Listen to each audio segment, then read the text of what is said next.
Sound check, sound check, sound check, 1, 2, 3, sound check, sound check.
Hello, everyone. I'd like to call the meeting to order and welcome to the Audit, Finance, and Administration Committee meeting for July 13th.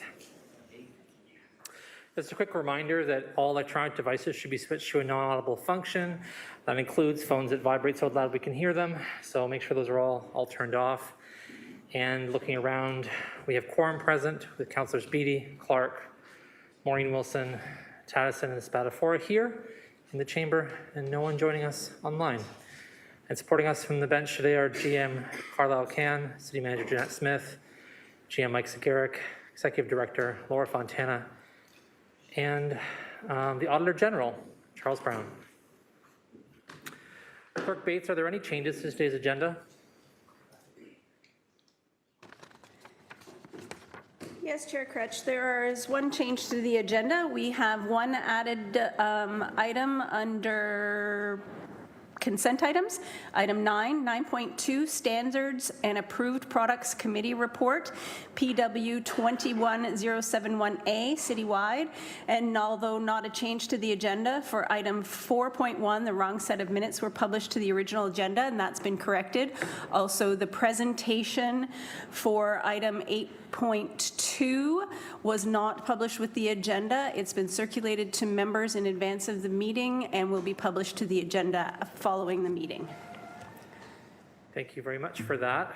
With those changes, could I have a mover and a seconder to approve today's agenda? I see Councillor Spadafora as a mover, seconder and Councillor Taddison. Any discussion on today's agenda?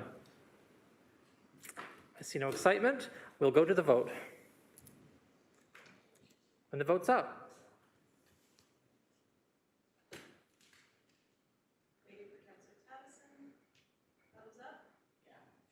Councillor Taddison's in favor. And that carries 6-0.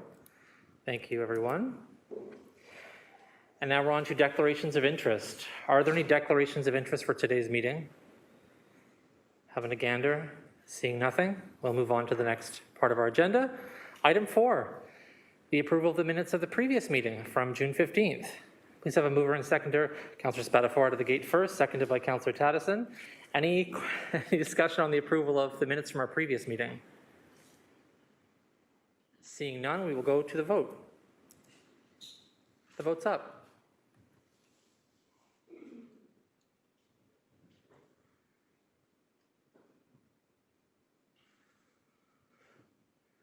And that carries 6-0. We're now on to staff presentations, and first on the agenda for staff presentations is 8.1, an update on the Hamilton Anti-Racism Resource Center. And that's related to report CM20007D. I'd like to call up Morgan Stahl, the Director of Government Relations and Community Engagement, and Lyndon George, the Executive Director of the Hamilton Anti-Racism Resource Center, to come to the podium to begin your presentation. Just so we all know, we'll have a discussion on the presentation and then the report after that. So we'll do it like we always do it here. Questions for the presenters, let them sit down. Questions and debate on the report recommendations, and then approval of the report recommendations. Take it away whenever you're ready, and just make sure that the microphone is closest to where you're talking, because it can be difficult for folks on the live stream to hear you. Hello. Good morning, members of council and the viewing public for Audit, Finance and Administration Committee meeting for July 13th, 2023. My name is Morgan Stahl, and I'm the Director of Government Relations and Community Engagement for the City of Hamilton. I'm joined this morning by Lyndon George, Executive Director of the Hamilton Anti-Racism Resource Center, whom you will hear from very shortly. As many folks know, Lyndon is an award-winning community builder, health equity advocate, anti-racism leader, and government relations expert. In Lyndon's role as executive director, he reports to HARC's board of directors and is responsible for leading HARC's operations and fulfilling its strategic plan. Lyndon brings a wealth of knowledge and more than 15 years' experience in government relations at both the provincial and federal levels to the role. Lyndon will provide an overview today of his vision for HARC, highlights of his role thus far, and services provided by HARC to the community on behalf of the City of Hamilton. In 2021, the Hamilton Anti-Racism Resource Center was re-established and appointed their first ever executive director, who began his role in September 2021. As a brief background, the Hamilton Anti-Racism Resource Center was launched in April 2018 as a collaborative pilot project involving the City of Hamilton, McMaster University, and the Hamilton Center for Civic Inclusion. HARC arose from a community need for a resource center that addresses issues facing Hamilton residents experiencing racism and discrimination. The launch was informed by years of hard work by the city's Committee Against Racism, internal support staff, and other community advocates. I want to acknowledge the leadership of Councillor Brad Clark and Councillor Narinder Nan, whom both have served as council representees on the Committee Against Racism. The support from both of them was integral to the reestablishment. The accompanying staff report outlines the history of HARC, contributions from the city from a funding investment perspective, provides an overview of the council-approved funding allotment that staff have dispersed in order to fulfill our initial investment in the centre, and includes a summary of the services provided by HARC to residents of the City of Hamilton, highlighting that the city is its primary funding partner. In 2021, Council approved a disbursement of $203,846, which was a commitment from the Tax Stabilization Reserve to support HARC's operations for the remainder of the 26-month commitment to facilitate startup and resume operations. This was dispersed to HARC in September 2021 in order to coincide with the September 7th, 2021 start date of their new executive director and appointment of board of directors. These funds come to completion in November 2023, which covers HARC's operating costs for the original 26-month term. The recommendations included in this report would provide HARC operating funding for an additional 6 months from December 2023 to April 2024, and provide the Executive Director the opportunity to present their 5-year operational and sustainability plan to the City of Hamilton during the 2024 budget process, demonstrating the need for investment and outlining requested funds from the City to continue operations through 2029. While Hamilton remains a safe and supportive community for all residents, regardless of their background, color, faith, ability, gender, or orientation, there is an urgent need to bring Hamiltonians together to address, prevent, and mitigate incidents of hate in our city. Hamilton, like other cities, continues to grapple with growing incidences of hate, racism, discrimination, homophobia, Islamophobia, xenophobia, and anti-Semitism. Through Lyndon's presentation, you will hear about the way that HARC has the ability to bring Hamiltonians together in order to foster a sense of belonging and community cohesion in an effort to address, prevent, and mitigate incidences of hate in our community. Through comparative research efforts, we heard a multi-pronged approach is needed. A single one-size-fits-all municipal model is not appropriate nor effective. While municipalities are able to use various levers to influence behavior, mitigate hate, and coordinated action, no single municipality has currently addressed or alleviated issues of hate, racism, and discrimination. But Hamilton can learn from the composite experience of others. With that, I will turn it over to Lyndon George to provide an update on HARC's operations. All right, thank you, Morgan.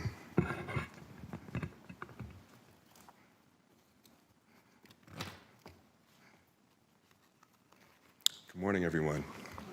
It's been some time since I've been back here. And the last time I had to address the committee, I think it was a few weeks into the role, and coming forward with an agenda and a plan to seek funding and support. It's the reason why I'm here. Often I will say is, I'm here on behalf of the community to have a conversation, and that conversation often happens in community centers, mosques, synagogues, churches, and oftentimes they are looking for support. And because of the work that you've put forward here to support HARC, they have a place where they can turn to try and address the concerns that they have when they face racism and discrimination in our community. That is no small task. It is a daunting task. And what we see happening from coast to coast is that the numbers are rising when it comes to reported hate incidents in communities. We often have the unfortunate title of being the hate capital. But there is also a reality that hate is on the rise in many communities. And so we have the opportunity to lead a response, a community response that centers community voices and is able to show that there is another way to address it, that there are community aspects that can be used. And that takes resources and that takes funding. It takes staffing and it takes a commitment. These are challenging conversations, but let there be no doubt that hate is on the increase in our communities and that these resources are vitally needed. I hear that from community, and I've seen that myself. And so today we're just going to talk a little bit about the work that HARC is doing, the role that you can play, and helping to support us financially as the main source of our funding. One of the things I'll also touch on here today is that many of you will know that having one staff person is a daunting task when you take on these complex issues. And on top of that, you also have to do the fundraising. You also have to be out there ensuring that we're looking at applying for grants and future opportunities. And so this funding request today is to bridge that gap while we continue to seek out other resources as well.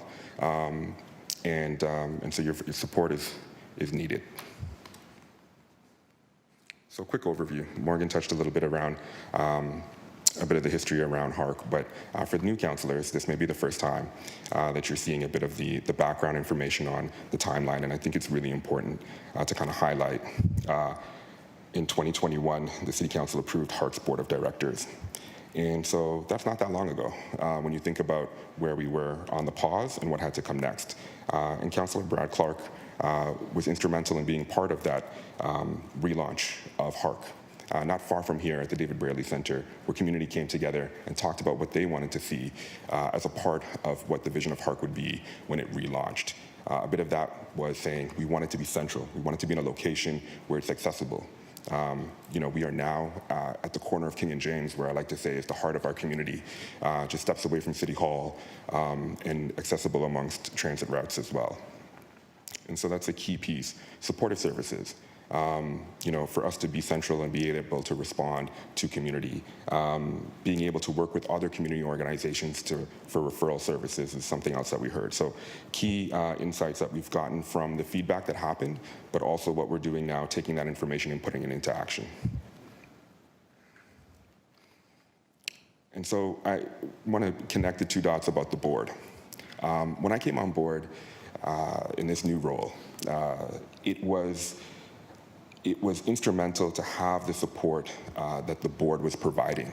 I often talk to other executive directors and leaders in community, and you recognize how the foundation is built by having key people around the table who understand this work. And I was very fortunate in the recruiting mechanism that the city put forward to get the right people around the table to ensure that this work has the right vision and the people around. And one of the key things they wanted to do when I came on board was to say, look, we need to have anti-colonial principles if we're going to do this work. And they got down to work right away about building those principles into action and putting forward an agenda and a work plan for me to follow. And so I know many of our board members are probably watching online today, and it's important for me to recognize the work that they do continuously to be at the table and to advance our agenda as a part of HARC. So what is HARC about? Oftentimes I'll get messages from, individuals from across Canada and North America, in fact, saying how important this resource is. Are we aware of other community organizations like it? And so I want to say, when Dr. Emile Joseph and others came forward with an important initiative in supporting HARC, that it was something that was needed in our community, and it continues to be a resource that's called upon. And so while we are providing workshops and learning resources and supportive services, it's imperative that someone is there if there's a phone call, if there's a response to our, through We Support Hamilton when they're submitting their concerns to an incident that they've encountered, or if they have questions about, how do I get in touch with a legal representative that may be able to support me. So those services are usually, they come in different facets. It could be email, it could be phone calls, it can be in-person walk-ins, it can be at community events where people are trying to say for the very first time, I've been wanting to talk, or I've heard about you, or they're unaware and they're like, I didn't know this existed. And so oftentimes it's about raising awareness in community and engaging individuals so that they're there, meeting with local faith leaders to hear about what's happening in their communities in particular, and then saying, how can we be able to talk to the broader community and leverage those connections to be able to offer those supports and connect them in important ways. And so organizational activities, collecting and monitoring information regarding hate crimes. We know they go underreported. Many of you would have seen the report that came forward from the Hamilton Police showing a 61% increase. And so we continue to monitor those trends that are reported in media, that come into us via email, where we get those phone calls, proposing and drafting policy changes, and we'll talk a little bit more around that as we move forward. So a majority of reported occurrences were directly related to racial bias, followed by religion, sexual orientation. And I wanted to note here, the Black community, Jewish community, and the 2S LGBTQAI+ communities were the groups most frequently victimized in our community. And that is coming from the police data that was just a few months ago released here in community. And it follows trends that we've seen during COVID as well, post-COVID. And so, when we talk about what these stats mean, I want to say that they're not numbers, they're actually people. And we can't lose sight of the direct impact of what those numbers mean. And we need to connect them to the actual incidents and to the individuals who experience them. And it may have happened in that moment, but I can tell you that it goes on, it is not just that moment. It takes on more than that for many who encounter discrimination and hate in our community. It can impact their family members, it can their colleagues at work, the broader community, the questions of, if that happened to them, is it going to happen to us? What do we have to do for security purposes? Why isn't anybody taking this seriously? I've reported it before. Why are they not responding? These are questions that we consistently get asked.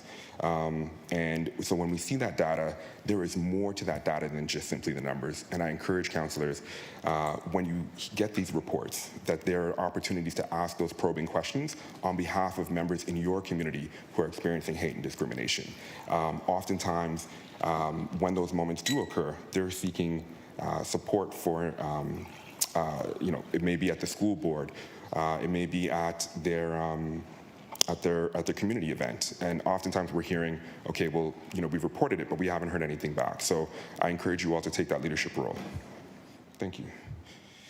And I mentioned before about the stats that are being reported and those national trends as well. And so it's important that I want to share that with you here as well, because I do believe that it is a response that we have to advocate at the provincial and federal levels, and the work that you can do here and that HART can do can help to ensure that that conversation is happening, and so that support is there. And the challenge is, I'll often hear, well, Lyndon, are you giving them too much attention? Why are you giving these individuals, the light and the time of day? And I often say, well, then how do we address the problem that is growing? How do we come together and solve that if we're not going to be able to talk about it? And these national trends are a national conversation that we need to have here in Hamilton. So a bit of the strategic plan, and as Morgan mentioned, we'll be coming back here later on with a much more detailed 5-year plan. But I wanted to give you a sense of an overview of some of the strategies and the operating principles and what guides us. That work is so key. And I mentioned before around the community engagement part, it is about raising awareness. As much as many of us are on social media, depending on the age, you may have individuals who aren't as social media savvy, and so you've really got to be in community where they are and meet them in order to ensure that they're aware of these supports.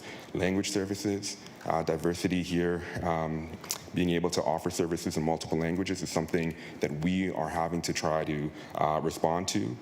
For example, with the We Support Hamilton website, there is an option there where you can have a translator option, but oftentimes it is using family members and others and turning to services for being able to translate in order to meet them there. And as you know, I'm sure from many in your constituency offices, you recognize that as well too.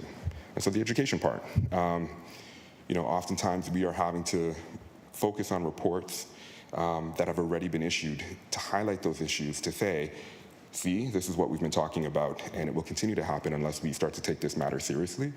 And the data collection, being able to look at and substantiate what is happening and say, what are the trend lines, what are we seeing, where is it happening in community, is there something that we need to be coordinating with other actors in the community to say, are you, are you seeing this as well?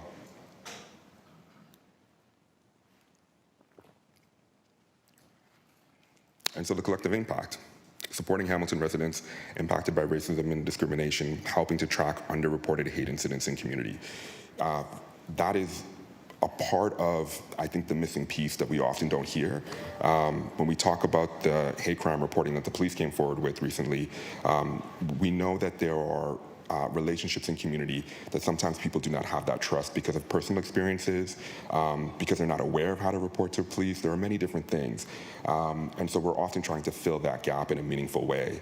And I think that when Hamilton Police Services talk about that missing gap, I was very much pleased to hear that they acknowledge that HARC can play that role, and that we are playing that role in community. So it's an integral piece. So a collective action against hate. This is really an important part of trying to make that connection between the City of Hamilton's hate prevention strategy and some of the support that HARC is providing. So you know, in the city, we're saying here, these are the things that need to happen, and HARC here is saying this is the role that we will play and that we are playing. So community-based resource center, design, organize, and deliver public awareness initiative on racism, we do that. Provide educational workshops on racism, we do that. And we launched a new online reporting tool with HARC and with the assistance of Dr. Emil Joseph to be able to track and get those and raise awareness where people can go to. HARC on our website, we have a reporting tool, but this was something that has been in the work for, for well over a year, and something that has taken a long time to come to fruition. And it's playing a pivotal role right now, and we can update it continuously with resources and information, and so that's a key part. And so I just wanted to really make that connection of kind of that holistic approach. It's mutually beneficial for both HARC and the city to be able to respond to the community needs. Whether someone is putting racist graffiti, on a park bench in Gage Park, or they've experienced racism or hate while on a public transit line, they're often uploading those images onto their social media or talking to someone else and then saying, I can't believe this happened, and then we become aware of it, and we can sometimes work with the city, and oftentimes we do, to say, okay, this has been reported, this is how it needs to be removed, being able to then look at it and say, was it removed? Have police had the opportunity to go and investigate that as yet? And so there are these protocols that take place to be able to coordinate, and that's an important linkage between community, the city, and these incidents that do occur. So just some examples of what we see happening. And on the educational side, these workshops give people an opportunity to have community conversations in safe spaces. Oftentimes they are left saying, okay, well, where can I have it? Or they may not feel comfortable, delegating to council or coming outside of their networks. And so we can sometimes tailor those needs specifically to communities. If they're facing discrimination in the workplace, where we can refer them to and raise some key questions to help them to understand how to respond to those moments as well. So here are some images that I wanted to include here for you to get a snapshot of what we're doing. The bottom right-hand corner here is a march that we had in Binbrook, and that was in response to the flying of the Confederate flag. And when residents spoke up about that hate symbol being present and wanting there to be a response and saying that this is not a symbol that represents our community, that it was central. And so, Council, you may recognize that park from your community. That's right. And members came from across the city, and members in that community came over, and we had a conversation. And we walked through, and we talked about what that feeling is like when someone puts up a flag that is rooted in a historical context of denying Black people the right to be able to, to be slaves, actually, let's be quite frank, and trying to educate people about what that flag means today to many in our community, and the denial of history and the context of it when you fly it without understanding the harm that it continues to do. And so when we saw hate symbols at the Hamilton Concession Library on a mural dedicated to early Black settlers here in Hamilton, we responded there as well. And with members and staff of the Hamilton Public Library, and City Councilor Esther Pauls is there as well, and members of the BIA community calling for it to be a no-hate zone. Those community responses speak volumes. When we saw that there was the rise of hate symbols happening in community, and some of you may have seen articles in the paper recently covering the rise of those hate symbols and the connection to white supremacy and white nationalists in our community. And so there are often those early warning signs that we see and that we bring attention to so people are aware of what's happening. And also here at Supercrawl, a mural that we created to help community engage, to say, what are the issues in your community that you need to see addressed? And those colorful cards that you see are community comments that people, as they came up to our booth, would be able to write down and what they would like to see in community to respond to hate. And we had hundreds of cards by the end of that weekend, and several long days of standing on James Street on a hot summer's day. So thank you to all the volunteers who were there. But it gives you a snapshot of the engagement aspect, and then also our work with HIPSI and the Hamilton Legal Clinic to start to address for newcomers to our community to understand what that might look like for them when they arrive. And so that we could be able to tailor a response and understand those trends that were happening. And some of you may have seen the Hamilton for All campaign outside of here a few weeks ago that had an incredible turnout. And then the last image over there is at the farmers market, and when swastikas were up on the main doors and responding there. And so just wanted to acknowledge some of that work that does happen when media also informs us as to what's happening so that we can respond. On the education and awareness campaigns, some of you may be aware of right now some of that key work that happened on our policy development around ensuring that there are community voices at the table when it comes to selecting our new community representative. It was one of the first things I wanted to pivot towards when I came on board. And it was because these are personal conversations that often happen in communities that you may not be aware of. And so when communities feel like they are, let me step back. When you see what was reported recently by the use of force stats by the Hamilton Police around showing disproportionately the Black community force being used, as they describe it, as a gross overrepresentation, it's why immediately when I took on this role that I said we have to have a conversation at the Police Service Board, and we need community representatives to be part of that. We need representatives that understand what that data means, what that impact means, so that we can have conversations not outside here before the Police Service Board meeting, but at the Police Service Board in real time to address these issues and build those connections, not undermine them. And so when we are talking about the reality of extending that application process, and there's a debate on whether or not we should, I want us all to remember what the focus is to have that voice at the table that can be able to help solve these issues. And so that's the key part that I would encourage councilors to be aware of, is that this is really about being able to try and have conversations where it can make a difference, that we can have them collaboratively. And some of the other items that you see here are around our data collection and surveys and community engagements online, and our Hamilton Against Racism campaign. I was tempted to bring shirts here today, but I didn't, because each and every time I say, you're wearing the shirt, it's not only about wearing the shirt, it's about your commitment to anti-racism every day. And so so if you're interested in that shirt and you want to come on board, we definitely want to have that conversation with you. So look forward to having that. And some of the quotes here at the bottom are from the chair of the quote on the right is from the chair of the Committee Against Racism.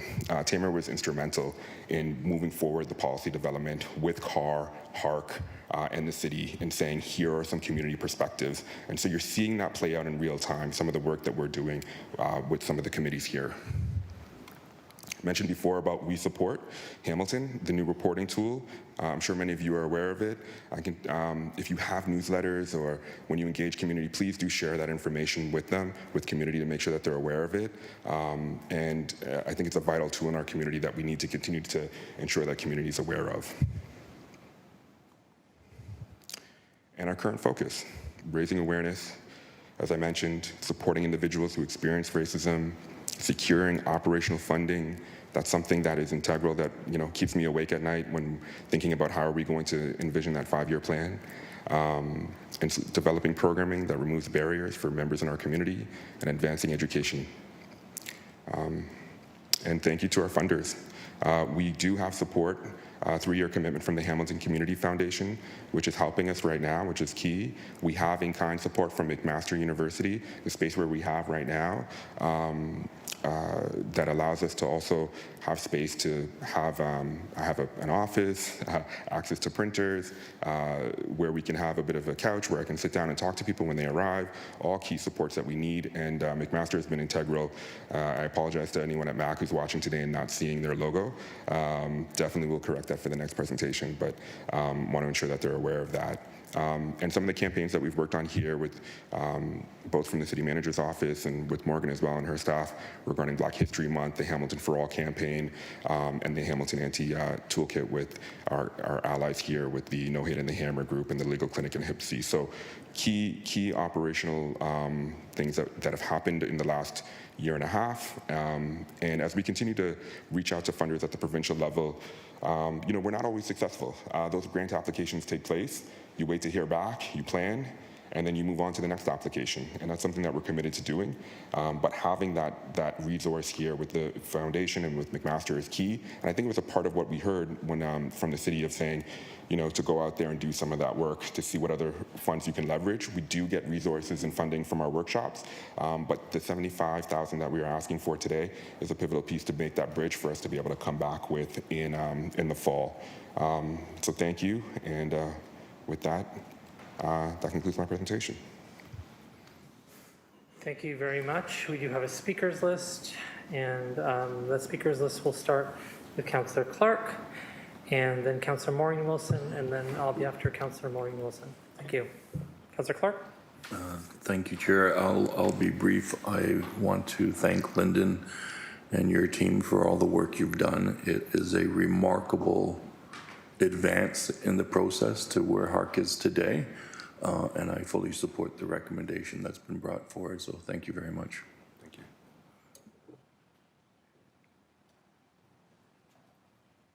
Thanks. On to you, Councillor Maureen Wilson.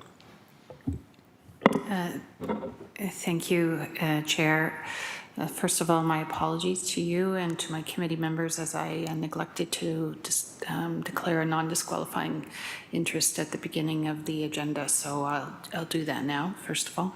As my husband is the president and CEO of the Hamilton Community Foundation, which Mr. George has identified as a partner. Thank you very much for your work to date, both of you, and your commitment to this endeavor. Having read also the recent Spectator profile on rising hate in Hamilton and Ontario, it's not exclusive, of course, but it is of concern. I just had 2 questions.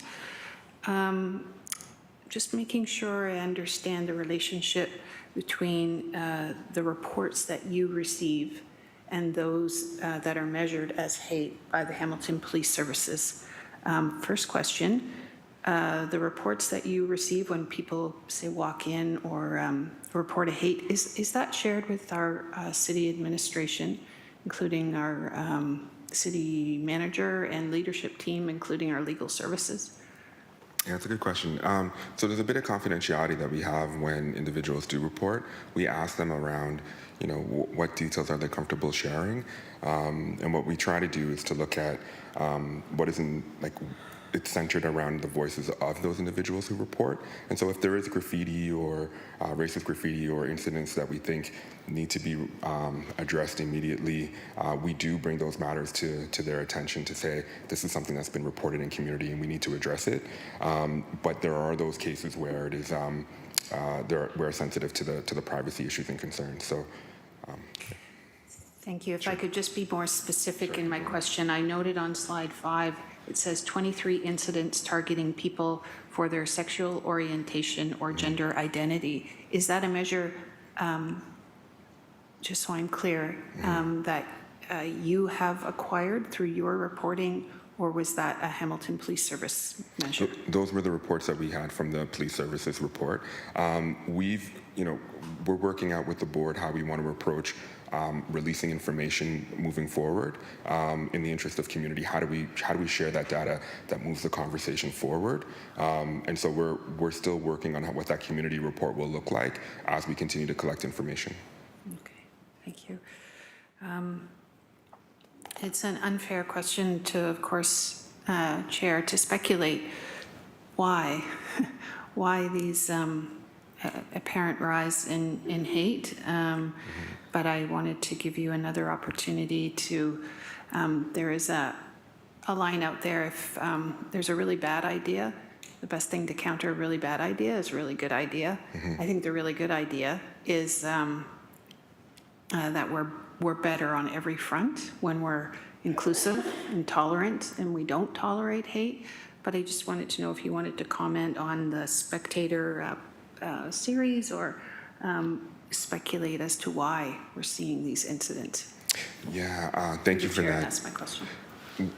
When we see what happened at the library, for example, where there was like a white national sticker that was posted, we'll get those reports in community when they occur, or when members are running for city council and they have those moments. When media covers these issues in depth, it sheds light and substantiates what community has often been saying, that these moments exist, that these trends are rising. A few years ago, seeing yellow vesters outside of City Hall here and individuals raising the alarm to say, wait a minute here, this isn't just individuals at the side of the road. This is something much more concerning that we need to pay attention to. And so I often look at the role that media plays to highlight that, to do the investigative reporting, and that it allows us to then be able to say, this is why we are here. This is exactly what we've been saying. When we talk about the collaborative aspect and working together, this is a central role that I think council can play, and oftentimes responding to hate incidences when they happen. The voice of a community leader carries volume, that people recognize what is happening and validates, because oftentimes we have to continuously be talking about racism from a point of view as if, did it happen? And so your voices are central to substantiating that these moments are occurring in ways that oftentimes those trends are to invalidate what we are saying.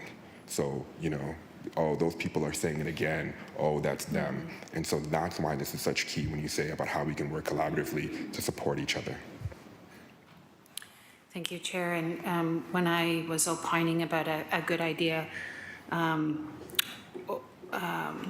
overturning or rising above a bad idea, I didn't at all mean to dismiss the systemic and structural roots of race. It's not just an idea. It actually is governance, it's work, it's law, it's all of those things, but certainly identifying it for people who are not in those circumstances is key, in my opinion. Thank you, Chair.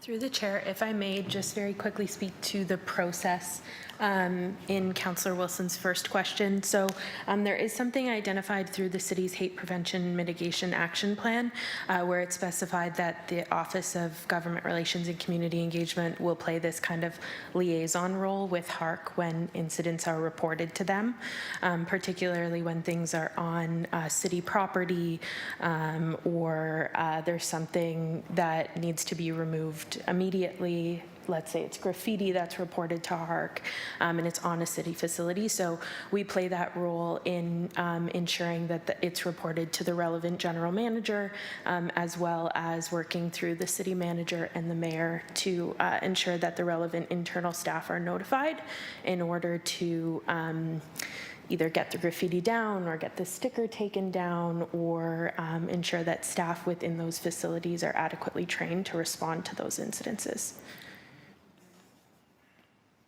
Thanks, and new addition to the speakers list, and microphone activated. Go for it, Councillor Tadison. The robots. Hey, thanks for the delegation today. Seems to me that the part of the community safety and well-being plan is education and listening to community. Part of our community is our schools and our school board. Can you do you have a partnership with our local school boards? And if you do, can you expand on that relationship and share with us? Yeah, it's. I would say that the school board, both the Catholic and the public board, we've had the opportunity to meet with them and have ongoing discussions around experiences that we hear from parents and from students.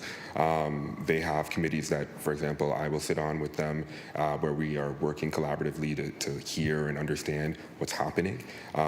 Oftentimes, I will say that there's a lot of committees that I'm asked to be on in this role, and so we are trying to find ways as we come into the school year now to connect with young people in particular, to develop relationships with them so that they feel comfortable coming to us directly. And so that's some of the work that we're working on moving forward. Well, I'm just aware that part of the teacher and administration, there's a big part of professional development that covers the same areas that you're talking about here, and there's a great opportunity for that relationship. And if you can facilitate it, or if Councillor Beattie and I can help facilitate that as liaisons between the board, we're more than welcome to I'd appreciate help that. Okay? Yeah, it sounds like a former teacher there in that role. I feel like it's coming through there. Yeah. Yes. Thanks very much, Councillor Taddison, and I'm going to hand the chair over to Councillor Spadafora. I just want to briefly make a comment. Go ahead, Councillor. Thank you very much for the presentation, and just as you just wanted to say that the piece that has been most visible to me has been the visible part of having Hark there, right? Being at events, organizing things, bringing the community together to have conversations that are sometimes difficult, but also in a joyful way where we can feel like there's a space, like you create a space where people feel like they can come together and just say hello. I remember Councillor Maureen Wilson and some other folks who participated in that super crawl event. There were a couple people at the Binbrook March. I was one of them. And I think that one of the great things about this is opening up that space as you talk about. Not everyone feels comfortable necessarily typing an email or writing there. And like, I just want to get from you more of a sense of where you've seen impacts to being able to be present in the community the most. Like, where have you seen those things and what have they? You talked about it in your presentation, but really thinking that like this is an important integral value of having this resource center available to people is that ability to connect with people in person. Absolutely. I mean, just a few weeks ago, we had, not even a few weeks ago, just I think it was like a little over a week and a half ago, we had the We For All Hamilton campaign. And you know that in front of City Hall, it can be a space that pulls people together. And when we're in that space, people open up into conversation. And that dialogue is so necessary for us to move forward, to be able to build those relationships, you know, whether it's with imams or when I'm out connecting with the Hamilton Jewish Federation or other community groups as well, to talk about what is happening in community and building that relationship in a meaningful way. What we often know is that these incidents will happen, and it's the relationships that we build now of trust that will ensure that we're able to have real, meaningful, and sometimes difficult conversations. And so that's the work that we often have to do in the interim when something isn't in the headlines, or when we're at a community park, to build that relationship with communities. Trust is a fundamental part of the work that we do. Councillor? Thanks very much, and I really appreciate that what you said there in the last couple sentences, that we know that these incidents will happen, right? And we know that because we know that they will happen, we have to be there to support people through them.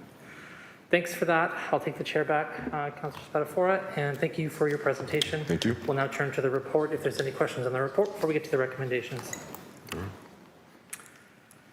On that, can I have a mover and seconder to receive the presentation? Councillor Taddison moves it and seconded by Councillor Spadafora. Is there any discussion on receiving the presentation? I doubt it. Can we have the vote to receive the presentation?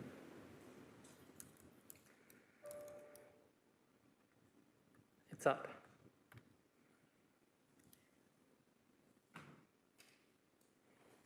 That carries. And now we're on to the report itself. Can I have a mover and seconder to put the report on the floor? By Councillor Clark, seconded by Councillor Spadafora. Are there any questions for staff on the report? Are there any additional comments on the report or the recommendations? Councillor Clark, were you wanting to speak? No, sorry, your name was on the list and it vanished quickly, so no. Okay, I'm not seeing any comments or questions on the report recommendations, so we'll go to the vote.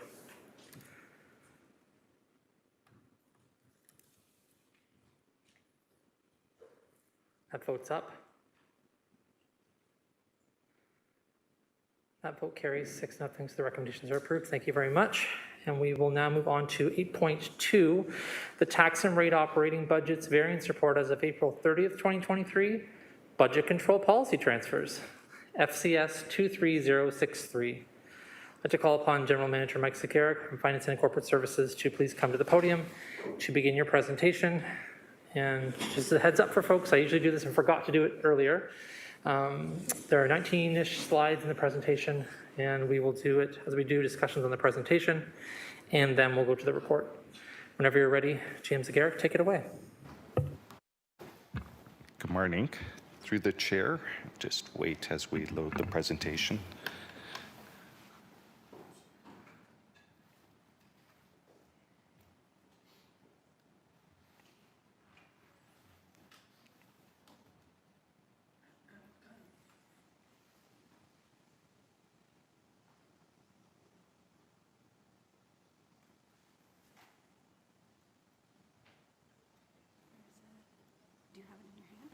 No.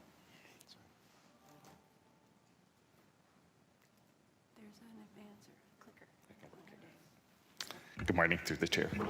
This is the first of 3 scheduled variance reports for the year 2023. The variance report speaks to actuals to April 30th, and that's why you'll see the reference to April 30th and then forecast to end of year. So again, it reflects actual experiences and expenditures for the first 4 months of 2023 and some projections. The purpose of today's presentation is to supplement and provide a summary to the report that's before you that provides more comprehensive information as it relates to city programs, as well as boards and agencies. And again, the purpose is to provide a bit of a summary to the report, as well to speak to the recommendations that are before you through the report. There are some factors that staff are wanting to highlight that are contributing to our forecasted 2023 financial forecast, and pandemic recovery continues to be one of those factors. You'll recall it has been a theme in previous years through the budget process and through our reporting of variances. For 2023, staff are forecasting pandemic-related pressures of approximately $27.3 million. Offsetting the pressures is approximately $17.4 million in commitments from senior levels of government, financial commitments from senior levels of government. And I'll speak to these in greater detail through a subsequent slide. Beyond the $17.5 million, Council has approved approximately $18.5 million from the city's COVID-19 reserve. You may recall that reserve was established from previous year surpluses, had a balance of approximately $35 million, and principally, Council has approved investments as it relates to housing and shelters. And that makes up the majority of the $8.5 million commitments from the City of Hamilton COVID-19 reserve. Beyond the provincial federal funding, beyond the city's commitment through the COVID-19 reserve, there remains to be approximately $1.4 million in unfunded pandemic recovery related pressures. The tight labor market continues to be a factor as it relates to our forecasted 2023 variance. You may recall that it was a factor as it relates to the development of the 2023 budget as well as our 2022 financial performance. We are reporting a vacancy rate of about 5% as of April 30th, 2023. That's an improvement from 12 months earlier. 12 months earlier, 2022, I would have been reporting a vacancy rate of approximately 7%. And so we are still at the high range in terms of vacancies. Historically, we've reported vacancies of 3% to 5%. So again, we are still at the high range of that historical range. But beyond the average of 5%, there are still pockets within the organization where we are having some challenges with respect to recruitment, retention, and filling some positions. So for example, and while the percentage is high, in the case of the Auditor General's office, it is 29%, but that's specific to a smaller number of workforce. So, but the vacancy rate's 29%, information technology is 14%, growth management 17%, planning 17%, and Hamilton Water 14%. So you'll see the correlation of the vacancies to what is referred to as gapping savings through the report and through the presentation. So again, in summary, we are reporting a lower vacancy rate than 12 months earlier, but still high relative to our historical experience. In terms of this table, I'm just going to touch upon some of the subtotals. I won't speak to the table through the subsequent slides. I'll break down what this table is reporting. But you'll see at the very bottom, staff are forecasting an overall surplus of approximately $10.5 million for 2023. That surplus is being driven principally by a forecasted capital financing surplus of approximately $16 million. In addition, you'll see the rate-supported variance is reported at just short of a deficit of $300,000. Boards and agencies were reporting a surplus of approximately $200,000, principally related to Hamilton Public Library. And I'll speak to Hamilton Police Services in that they reported to their board after this report was prepared and submitted. And finally, you'll see that city departments are forecasting a deficit of approximately $5.5 million as it relates to operating programs and expenditures. And I'll break that down through subsequent slides. I've mentioned gapping. Committee may recall that through the 2023 budget deliberations, recognizing the higher than normal vacancy, that Council approved a one-time commitment of $2 million in gapping to offset the city's contribution towards the enhancements in paramedic services. While paramedic services are cost shared with the province, 50-50, there's a one-year lag as it relates to realizing the provincial contribution. Therefore, Council approved offsetting that one-year lag, approximately $2.1 million, and you'll see that at the bottom of this table through gapping savings. So again, we're reflecting that commitment from staff and the direction from Council to absorb that $2 million through the gapping savings. We are forecasting gapping savings of approximately $9.3 million, and the target being approximately $7.3 million for a difference of approximately $2 million. The gapping savings forecast of 9.3 is not significantly different from 2022. We would have reported gapping savings of approximately $9 million in 2022. It is a reduction from 2021 and 2020 during the height of the pandemic. We had gapping savings of approximately $10 million in 2021 and approximately $21 million in 2020, but that was principally driven by redeployments. We were redeploying staff in response to the pandemic, and so those costs were absorbed through some of the federal provincial funding, and consequently those savings contributed to our COVID-19 reserve that city established. So again, in terms of our actual gapping, similar in absolute dollar terms to 2022, but as it relates to vacancies, again, we are reporting a slight decrease from 2022 vacancies. I'm going to take a few moments to go through each of the departments and speak to some of the factors that are contributing to their overall variances for 2022. For planning economic development, you'll see that we are forecasting an overall surplus of approximately $250,000. Gapping, again, you'll recall gapping as it relates to, for instance, planning being a contributing factor. So overall gapping savings of approximately $1.6 million. In addition, there are additional surpluses as it relates to growth and planning fees of approximately $3.9 and $2.9 million respectively for 2022. We are required to apply any of those surpluses to the development fee stabilization reserve.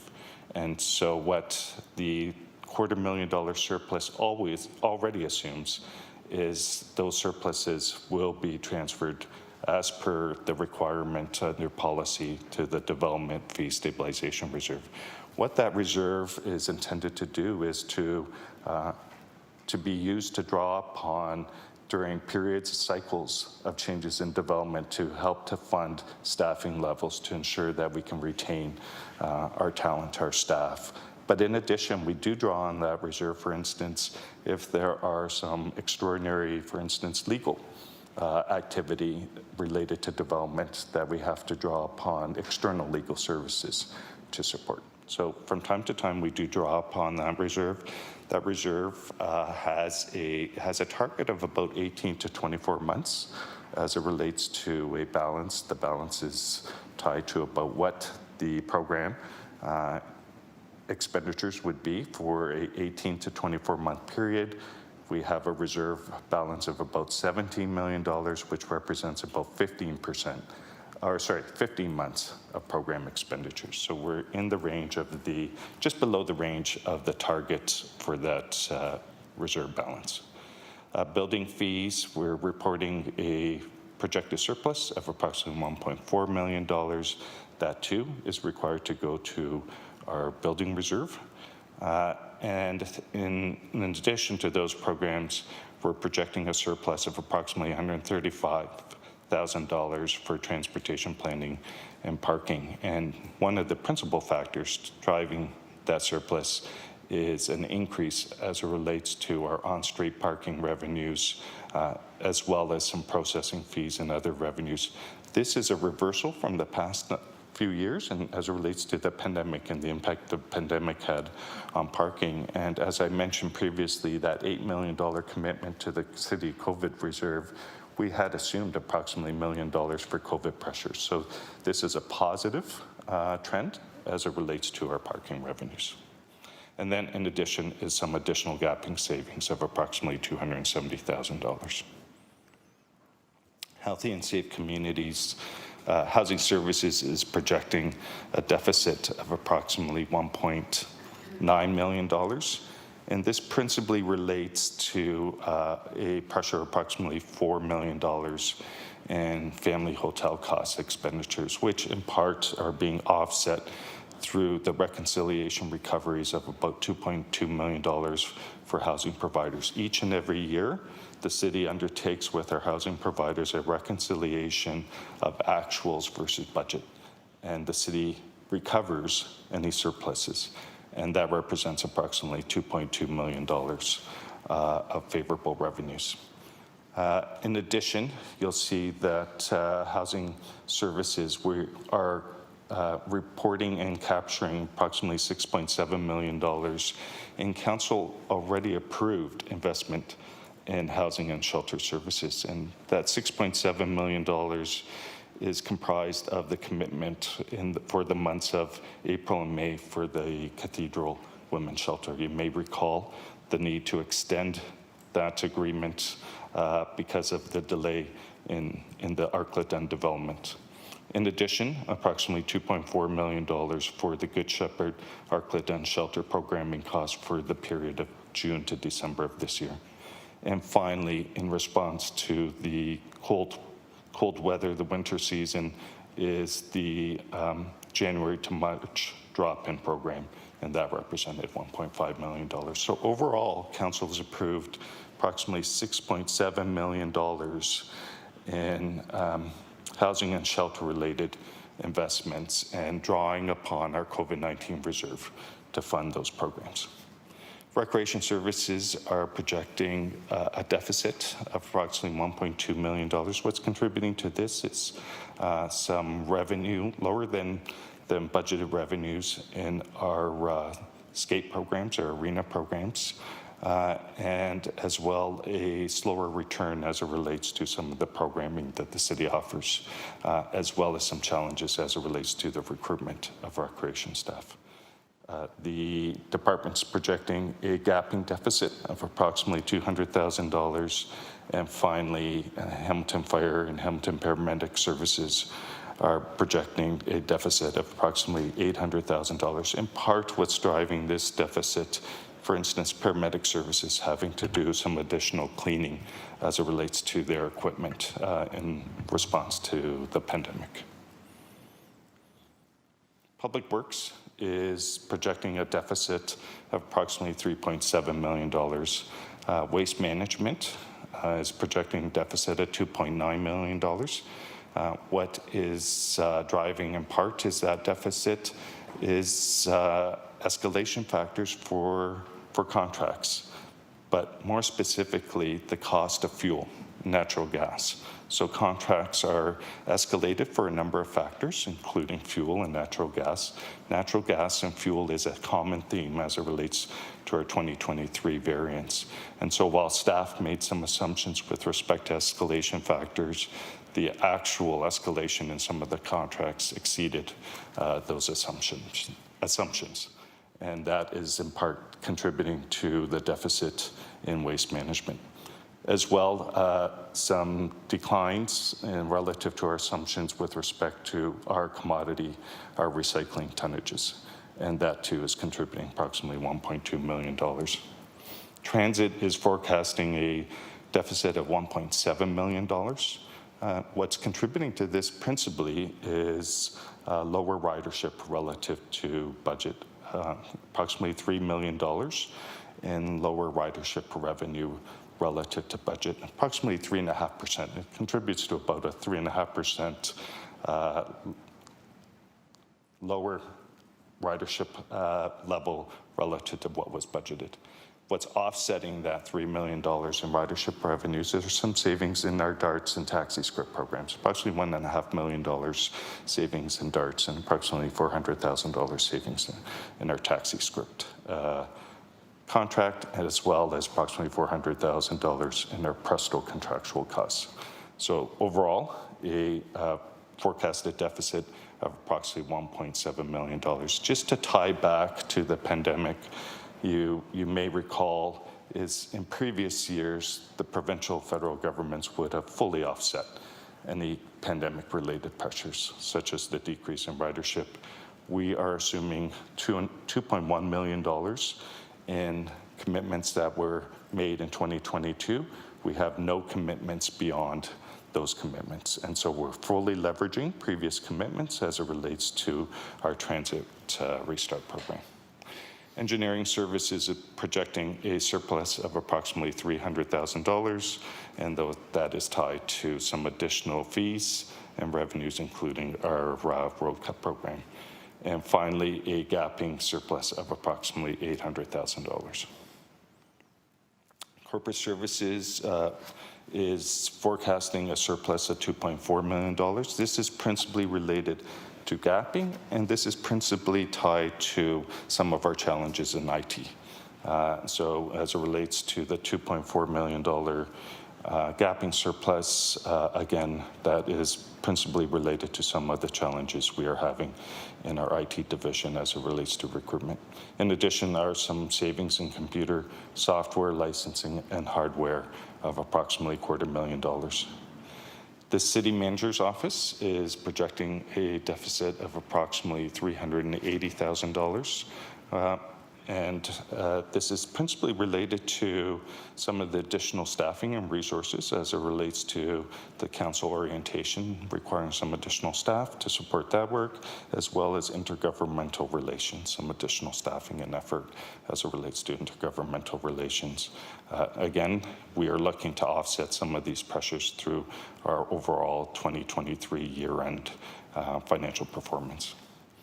And finally, with respect to corporate financials, non-program revenues, our forecast is in line with our budget for 2023. With respect to boards and agencies, again, you'll see that library services is projecting a surplus of approximately $200,000 related to gapping. What we haven't captured through the report, because of the timing of the information being presented to the Police Services Board, is that the Police Service have reported to their board a forecast surplus of approximately $270,000 for 2023. So you'll see that update in the footnote of the slide. Capital financing, we are forecasting a surplus of approximately $16 million for capital financing. What drives that surplus for capital financing is the actual time of issuing of debentures relative to what we assume. So as projects are completed, then we issue debt upon the completion of the projects. So that's one of the contributing factors, and the cost to borrow is another contributing factor. We assumed a 5% cost to borrow for 2023. Currently, the cost to borrow on a 20-year debenture is approximately 4.6 to 4.7%. With respect to the capital financing, just the footnote makes reference, capital financing is typically applied at year-end to deal with pressures such as unfunded development charge exemptions or funding to the unallocated capital reserve. However, if our operating programs continue at year-end to have a deficit position, and if there are no additional funding commitments from senior levels of government, we may have to leverage some of the capital financing savings to offset some of our operating pressures. And this was an experience we had at year-end of 2022. Just as it relates to our COVID pressures, again, you'll see the reference to approximately $27.3 million. Just very quickly, the majority of this relates to public health and public health services, approximately $11 million for public health services. The balance under healthy and safe communities is for paramedic services. I made reference to the transit funding, the transit safe restart of approximately $2.1 million. That represents the balance of funding commitments from senior levels of government for the City of Hamilton. Those were commitments made in 2021, 2022, and we will have fully exhausted funding from senior levels of government as it relates to transit related to the pandemic. Long-term care funding, approximately $3.3 million. And then, as already mentioned, approximately $6.7 million of city commitments towards housing and shelter systems. The planning and economic development in part is tied to parking, and if parking revenues continue where they are trending for 2023, that may be an unnecessary draw on the city's COVID-19 reserve. So just wanting to provide some breakdown in terms of the reserve, and just as it relates to that reserve balance subject to these assumptions would be approximately $27.1 million at year-end. Just very quickly, in terms of our water, wastewater, storm-related program, our rate-supported program, staff are forecasting a deficit of approximately $290,000. What is contributing to this forecast is approximately a deficit of about $1 million in our industrial, commercial, institutional sector. We were prepared for this. We did consultation in 2022. That sector has advised they're continuing to examine optimization and efficiencies and plan to do so over the next 5 years. While we made some assumptions for our 2023 budget, we are reporting a slight decrease in our ICI sector revenues through a reduction in consumption.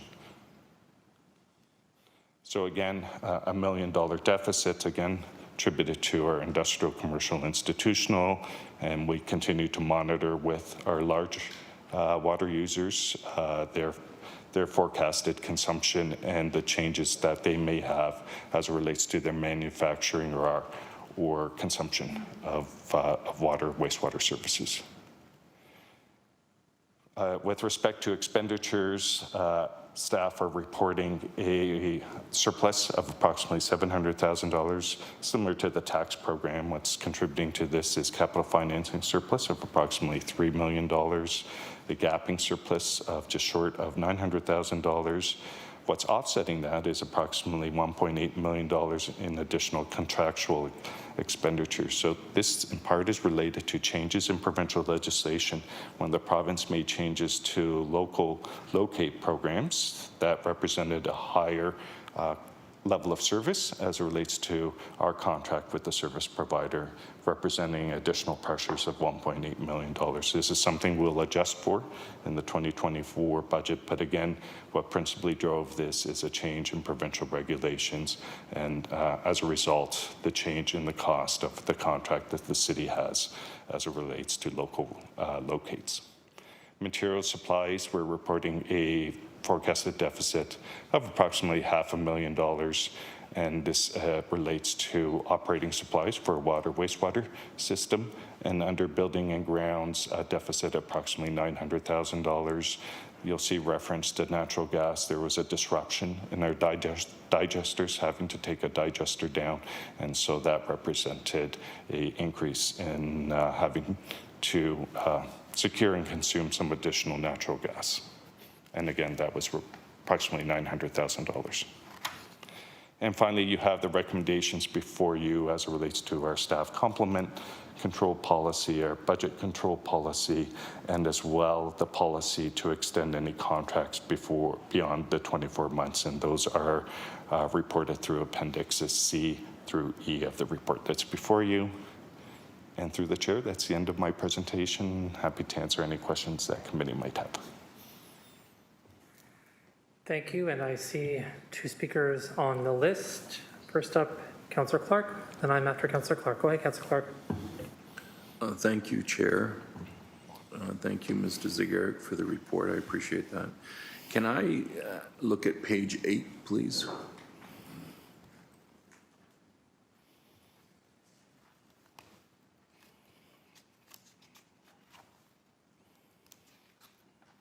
Thank you very much.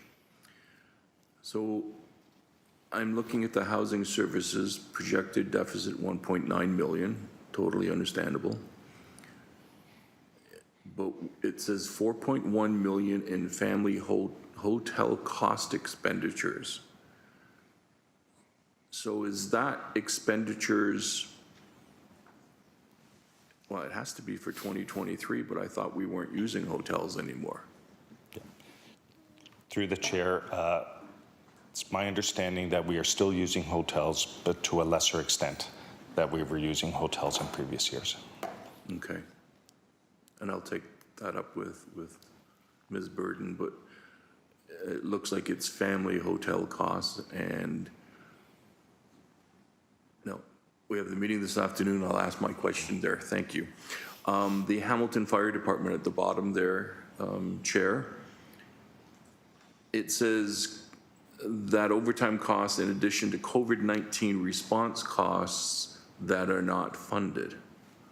Can I get an example of what response costs for COVID-19 for our fire department and paramedics were not funded?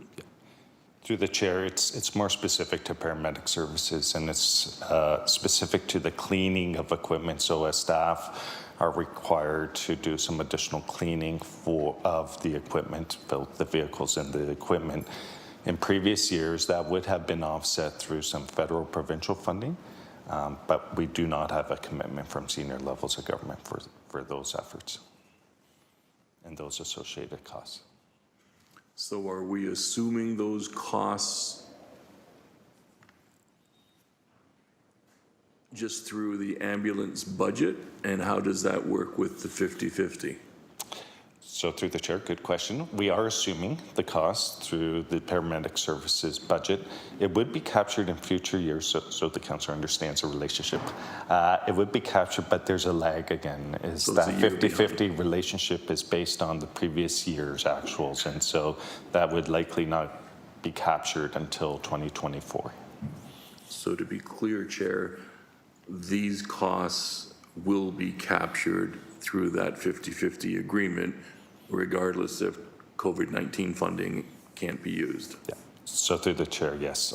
Our actual costs, whether it's in response to paramedic, changes in collective agreements, all of those changes get captured through subsequent cost sharing relationships. But again, there is that 12-month, 1-year lag. Thank you for that. I'm looking now at page 11, and this is the last question that I have. It's about capital financing, and I'm trying to understand where we are with financing, given the interest rate increases that we've been experiencing. I'm assuming our debt servicing costs are increasing, but I can't figure that out from this chart. So through the chair, yeah, something that each time the Bank of Canada makes a decision, something that we check and monitor where the markets are going with respect to our what we would expect in terms of cost of borrow. So historically, we would have experienced a cost of borrow pre-pandemic anywhere from 2% to 3%. But because of the Bank of Canada's efforts to address inflation and the overnight bank rate currently being at 5%, our cost of borrow as of this week ranges in that 4.6% to 4.7%, assuming we do a 20-year debenture, a 20-year serial. So higher than what our experiences would have been pre-pandemic.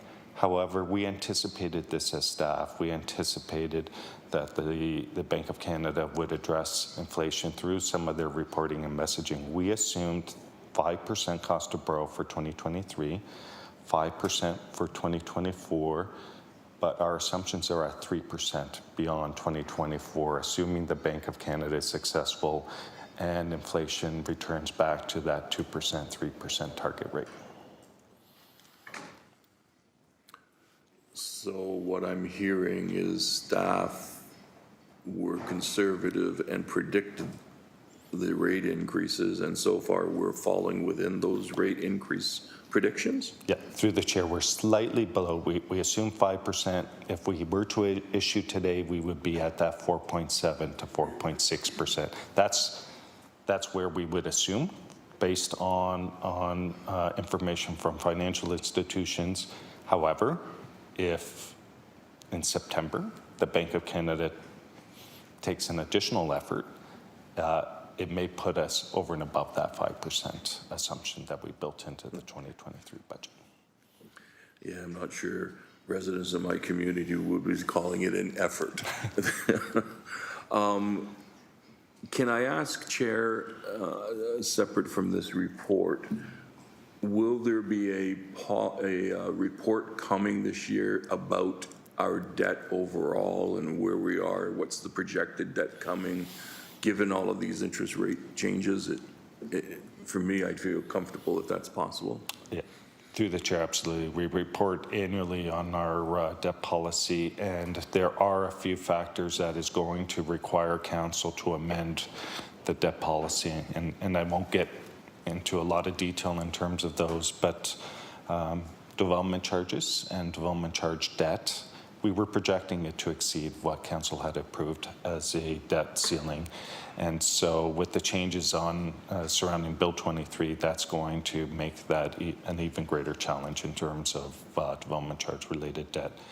And as we look at some of our pressures looking forward to 2024, 2025, staff want to bring back our debt policies in an effort to try to balance or trade off in terms of some of the pressures, as well as looking at debt as a tool to address some of those pressures. And again, exclusively on the capital or infrastructure side, because that is the restriction that municipalities face under legislation. We can only issue debt for infrastructure capital. Do I have time for one more question, or am I? You do have time for one more, yeah. Thank you. Can I ask, how are we going to handle the DCs that we normally would have charged on this greenbelt nonsense that I'm hearing about? That greenbelt land was never included in our development charge assessments. So if they develop that land in the next 4-year cycle, how do we get DCs when they haven't been entered into our bylaw? So through the chair, the steps would be is staff would have to identify the servicing related to that parcel. The challenge or restriction of how DCs are set is you don't set DCs for a specific geographic area or parcel, they get blended in with Correct. Other programs. So the city will have some opportunity to collect DCs. However, it will not be an opportunity that aligns with previous principle that growth pay for growth. And principally because of the discounting of DCs now, because of provincial legislation under Bill 23. So process-wise, the servicing will have to be identified, captured in master plan, be part of the development charge background study. However, there will be a gap, a difference, and that difference will have to be absorbed by local taxpayers and ratepayers. I look forward to a reduction in housing prices once the developers have all of this extra money in their pocket. Thank you for that, Councillor Clark. We're now on to Councillor Maureen Wilson. Go ahead when you're ready. Thank you, Chair. Thank you for the presentation, GM Zagaric. I just have two, they're not very deep questions. You noted that you referenced the building reserve, and I'm wondering, why do we need a building reserve, and when is it ever used? Through the chair. Yeah. So I'll make reference to the two, is the development fee stabilization reserve and building reserve. The purpose for they are stabilization reserves. The purpose for those reserves is if there were to be a downturn in activity in the industry, in an effort to retain staff, recognizing workload would change, but an effort to retain staff rather than terminating staff and having to recruit, for instance, if it were to be a 2-year cycle, drawing from that reserve to retain staff. So the objective of that reserve is to cover the costs of that program area for 18 to 24 months. That's what Council has approved for a purpose for that reserve. The current balance of approximately $17 million represents about 15 months of the cost of our development staffing and development program. So again, that's the principal purpose. But as I mentioned, we do use that reserve, for instance, if there were to be a unexpected OLB or some sort of an appeal that required the city to procure, for instance, external legal support, we do turn to that reserve through council approval to fund those expenditures. Okay, thank you very much. I was just curious because we, year after year, are reporting what seems to be good news in building permit issuance. And I just wanted to know why we would need a reserve for that purpose. We're also hearing about what will be assuredly the need for more housing as a consequence of immigration patterns. And so thank you for your answer. I just wanted to know from a more macro perspective, Chair, the relationship between these reports and our considerations with respect to future capital investments and also decisions on service levels. So not to pick on arenas or anything, but you did note that we have lower revenues in our arena programs. I'm just noting a change. I believe our minor hockey, we're going from 5,100 or something to quite significantly lower. I noticed it amongst my children's friends. They're not overwhelmingly playing hockey like maybe my generation did. So how do these reports influence our discussions that we will have to have, I would think, in a more serious way on future capital investments, maintaining capital, and service levels? Thank you, through the chair. Through the chair, I would suggest how this information ties into capital is through service levels and programs. And as this information may inform information brought to council, for instance, through the 2024 budget process, if there is a observation that the consumption of recreation programming is changed and the need to shift from some programming to alternative programming, that information would come to council, for instance, through the budget process. So that service level then would determine what infrastructure or capital may be required to support that change. So for instance, if the change was less demand for ice programming, greater demand for outdoor recreation space programming, is that may impact in terms of operation and maintenance of arena facilities, future arena facilities, but there may be a additional requirement as it relates to outdoor recreation. So it would be through the operating programs and their service levels that really should drive our capital or infrastructure programs. Okay, thank you. I have one final question. I was looking for it, and of course I can't find it. You presented a report, I thought it was to this council.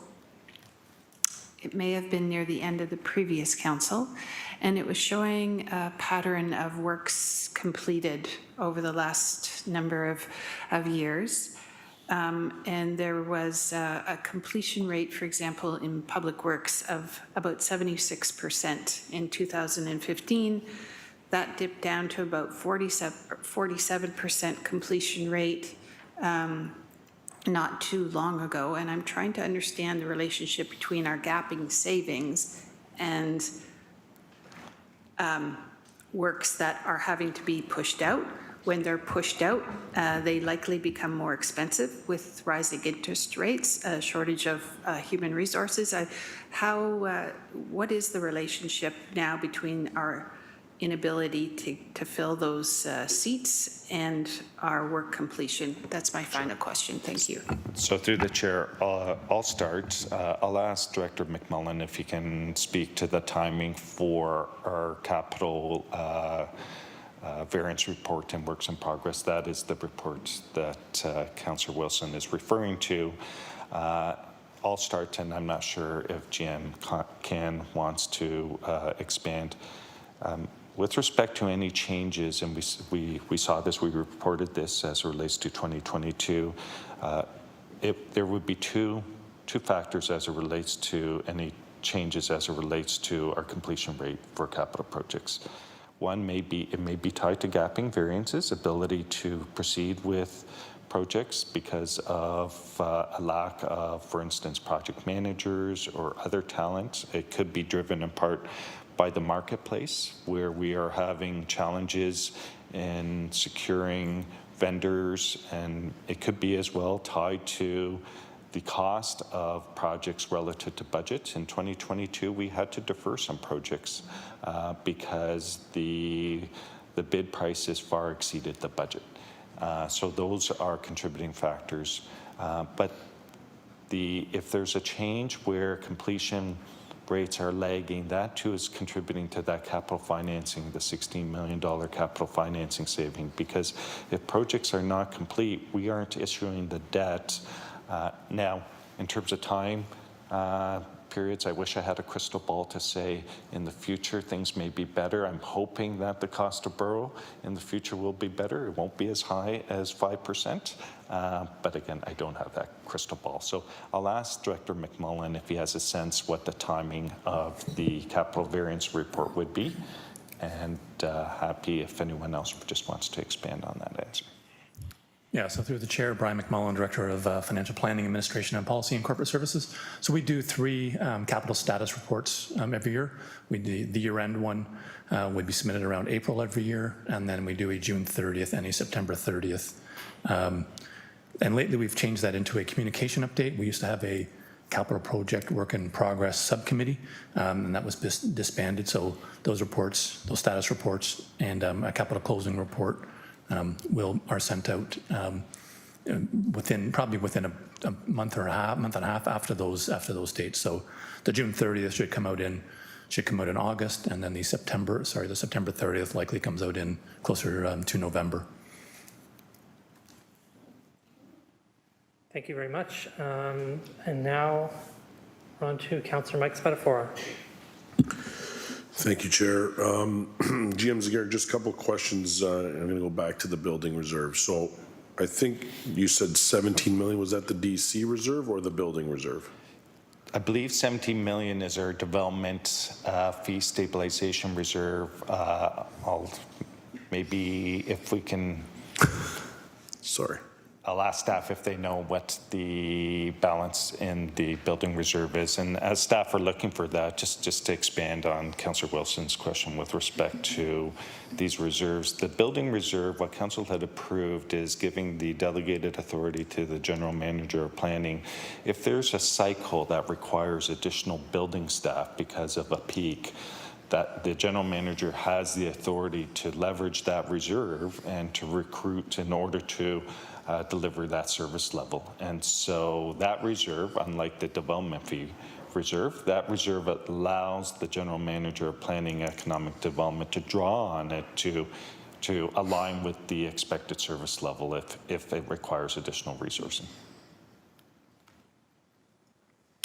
Okay, and just to be clear, the building reserve, I'm assuming there's specific things we can use it for? Yeah. Through the chair, both of these are obligatory restricted reserves, and they have to be tied to the program or purpose. So with respect to development, anything tied to development, with respect to building, anything related to building inspections, building services. Okay, so there's really not much we can do with the money that's in the reserve besides hiring more inspectors or plan examiners or staffing.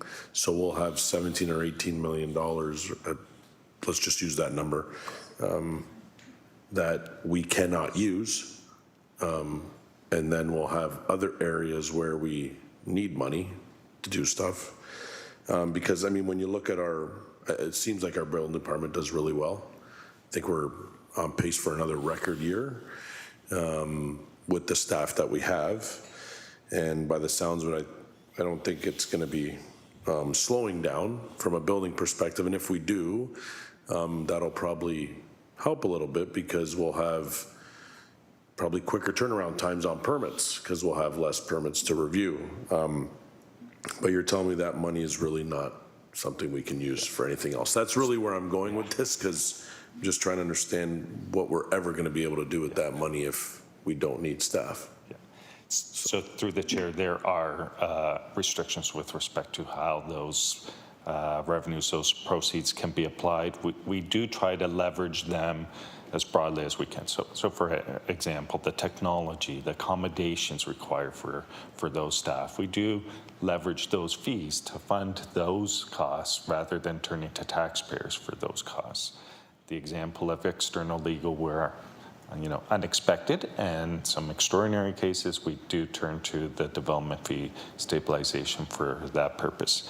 The restriction under the legislation is that if you are experiencing a very strong trend of growth and that reserve exceeds the purpose of it, municipalities are required to reduce fees to bring that reserve back down to the intended balance. So some strict restrictions with respect to how those proceeds in that reserve can be leveraged. Thank you. And now if you can take the chair, Councillor Spatafora has some questions about the police services surplus. I was waiting for this report to ask these questions. I asked them at the police services board and honestly didn't get very far. So my understanding from understanding how surpluses work in general is that we have budgets, we have deficits and surpluses. If we have deficits and surpluses, there's some accountability framework for that. Obviously, here is part of that right here. And if we have a surplus, we have to make a decision about how to spend that, and it goes through a process and a policy to do so. Usually, allocations are made, talk about projects and priorities from a citywide perspective. Not so with the police department surplus, though neither the Police Services Act nor the Comprehensive Police Services Act say the word surplus anywhere. So there's no direction to the police with respect to a surplus, and they have no special powers with respect to surpluses. So my question for you is, knowing that we have the authority to control the surplus, why are we just letting the police do whatever they want with it? So through the chair, with respect to surpluses are principally tied to year end. And through our year-end disposition report is we do bring forward to council typically a recommendation as it relates to boards and agency surpluses, principally Hamilton Public Library and Police. Our practice has been to, if there is a surplus in Hamilton Police Services, that surplus go towards Hamilton Police Services reserves, typically their tax stabilization reserve, and that has been practice. Is it a policy? More so of a practice than a policy. It is always at the discretion of the municipality to claw back any surplus. Not only Hamilton Police Services, but Hamilton Public Library, for instance, City Council could claw back those surpluses. One of the risks, I'll simply state with respect to clawing back surpluses is it could have the unintended consequence of these boards or agencies spending to budget.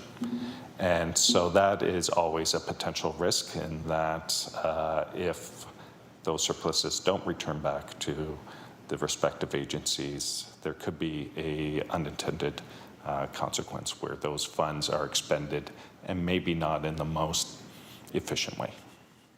Councillor? Yeah, so spending the budget to me doesn't seem to be too wild. Also, when I'm looking at these expenditures from the police services budget, if I just look at from 2012 to now, in terms of the surpluses I was able to obtain from annual reporting when it existed and otherwise from reporting from the media and other places, 2014 there was a $3.6 million surplus. These are the high ones. 2018, $1 million. 2019, $1.425 million. But in total, we're talking about many, many millions of dollars of surplus money. And I really feel very uncomfortable with this idea of a practice governing what we do with millions of dollars. So my question to you is, how can this council make an informed policy decision as governors about this going forward, and when can we be introduced with that decision in the future? Because I want to be able to have a chance to weigh in on that. I haven't seen an opportunity since I've been here to do that, and to have a say as to what happens with these surpluses from our boards and agencies. Through the chair, if there was a direction or motion for staff to report back with respect to boards and agency surpluses, we're happy to take that away and report back. One opportunity is recognizing historically these boards and agencies, both police and library, they have applied those surpluses, they put them aside in reserve, and they've used them for their future year programming costs, either for capital programs in both cases or operating programs. One option is for the city to establish program reserves for police and library, and those reside in city reserves.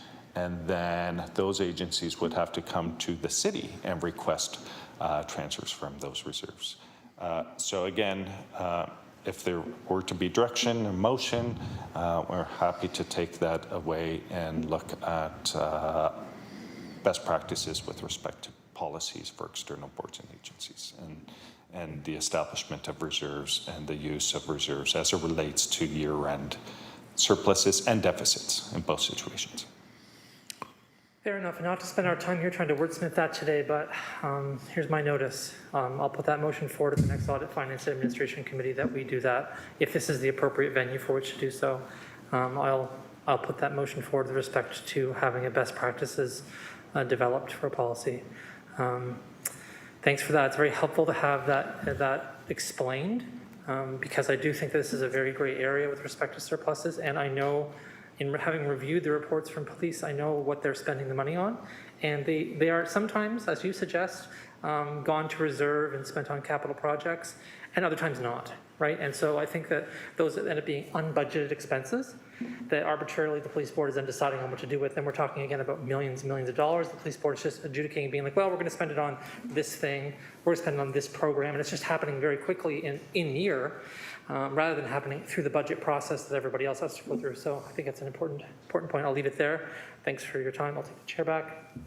I see no further speakers, and so I'm going to turn back to my roadmap here to find the spot I'm supposed to be in. Can I have someone move and second that we receive the presentation? Moved by Councillor Spadafora, seconded by Councillor Beattie, that we receive the presentation, and there'll be a vote forthcoming on that.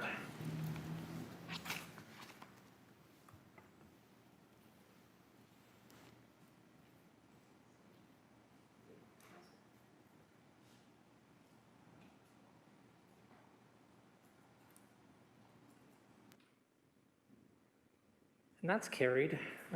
Is there any discussion, is there any questions for staff on the report?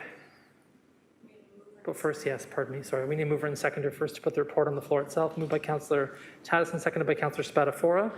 Any discussion with staff on the report? We already asked Jim Zagarek many questions. Any further comments on the report? Okay, we will go to the vote. And the vote is up.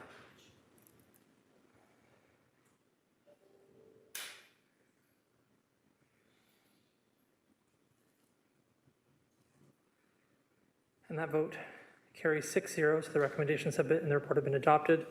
We're on to item 9, consent items. And so we're going to do these by receiving them together at the very end. So can I have a mover and seconder to put 9.1 and 9.2 on the floor? Moved by Councillor Spatafora and seconded by Councillor Tadison, who's in there. Click on the draw. Are there any questions on 9.1, professional and consultant services roster 2022 to 2024? I won't read the report numbers because they're various, but they're on the agenda.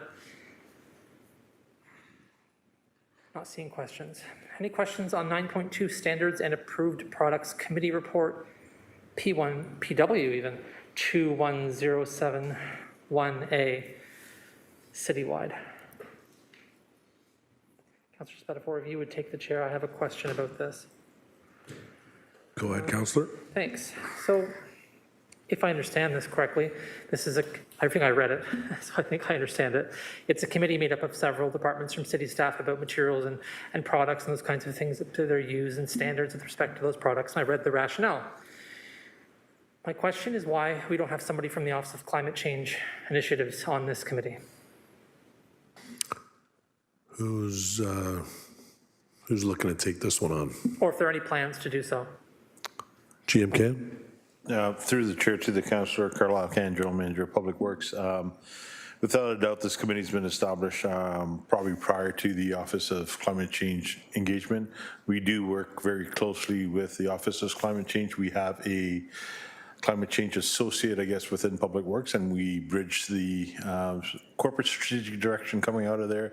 We identify projects that have a greenhouse gas emissions profile, and then we also work with the members. So I think all staff within Public Works have that lens on currently, but we will take your suggestion into consideration. I'll bring forward that to the committee to include someone if available. There are many committees which staff are stretched so thin that sometimes they're doing double and triple duty. So I just want to be cognizant of that and make sure that through Pat Leishman and Andrea McDowell in our Public Works office that we're not duplicating efforts and we're using staff resources efficiently. But I will take that under advisement. Councillor? Thank you. It's not a direction for me. It's just more so a suggestion because I feel like in my experience before I was a councillor advocating around green development standards, for instance, there's just so much work that is done in this area that frankly isn't in the purview of the rest of staff. I remember coming to staff as part of work with Environment Hamilton and there being all kinds of initiatives that just weren't at the table. And having someone from the Office of the Climate Change at the table there, that person may be able to suggest some types of initiatives, products, or other things that allow for us to consider, oh, okay, well, here's 2 products or here's 2 standards.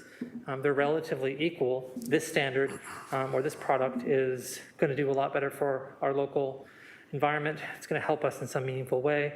I think of things that are maybe not particularly wide-reaching, but a great example is the Durand Park washroom has an asphalt path going to it, right?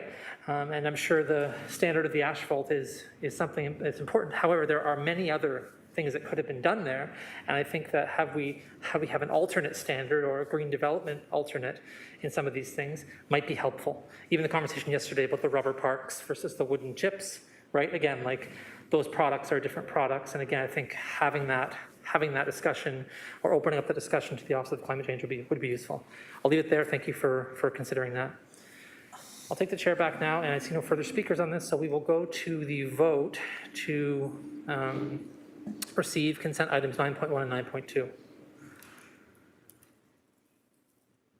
That vote is up.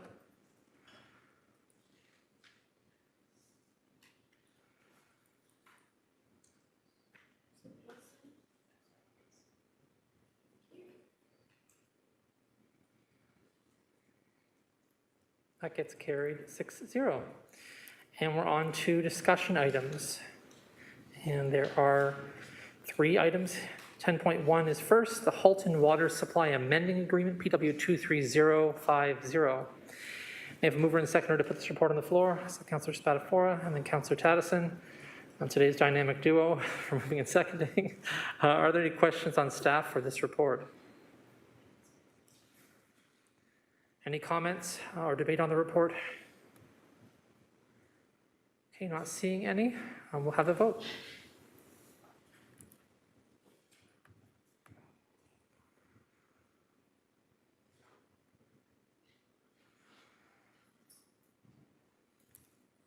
That carries 6-0. We're on to 10.2, the Fraud, Waste, and Whistleblower Semi-Annual Update. I have a mover and seconder to put the report on the floor. Moved by Councillor Spatafora, seconded by Councillor Taddison. Are there any questions for staff on the report? I recognize Councillor Maureen Wilson. Thank you, Chair. Recommendation B, I thought I just heard GM Zagaric talk to some of our challenges in attracting talent and the gapping savings that come from that. And I believe in, you have in one of your previous presentations spoke to the deficit that you have in your office. And if you could just speak to B as a, what do you think your success rate is of the creation of an FTE when you still have a gap, I thought, of service in your office? Through the chair. So through the chair, yes, we still have a shortfall in terms of the resources that we're able to hire. We're in our 3rd competition. I'm optimistic that we can get the gap filled. This is a proposal for next year, for 2024. So the assumption obviously is that we'll be able to fill that vacancy next year. Thank you. I'm just wondering if you could opine on your confidence. Is it because this will be, sorry, I'm just going to go back to the recommendation, a senior auditor, that it will, the title or the scope of work will lend itself to a greater ability to attract and retain? And those are my questions. Thank you. So it's the same position that we currently have, because I want the flexibility to move between investigations and audits. So it's there to cover off both the pressures that we have in doing audits, because my team is spending so much time on investigations, as well as to mitigate the cost of hiring consultants. That's always what we have to do. If we don't have the staff, then our only alternative is to hire consultants. So it gives us that, if you will, risk mitigation. As I said, I'm optimistic. I don't know how confident I can be. I don't have a crystal ball for 2024. We were assisted by the recent changes in the upgrades to the pay scales. So that was of some assistance, I think. So as I say, we'll be better informed about that as the budget cycle approaches for 2024. So I guess all I can say is hold that thought. Thank you, Councillor Wilson. If we can have the vote. No, I don't see further speakers.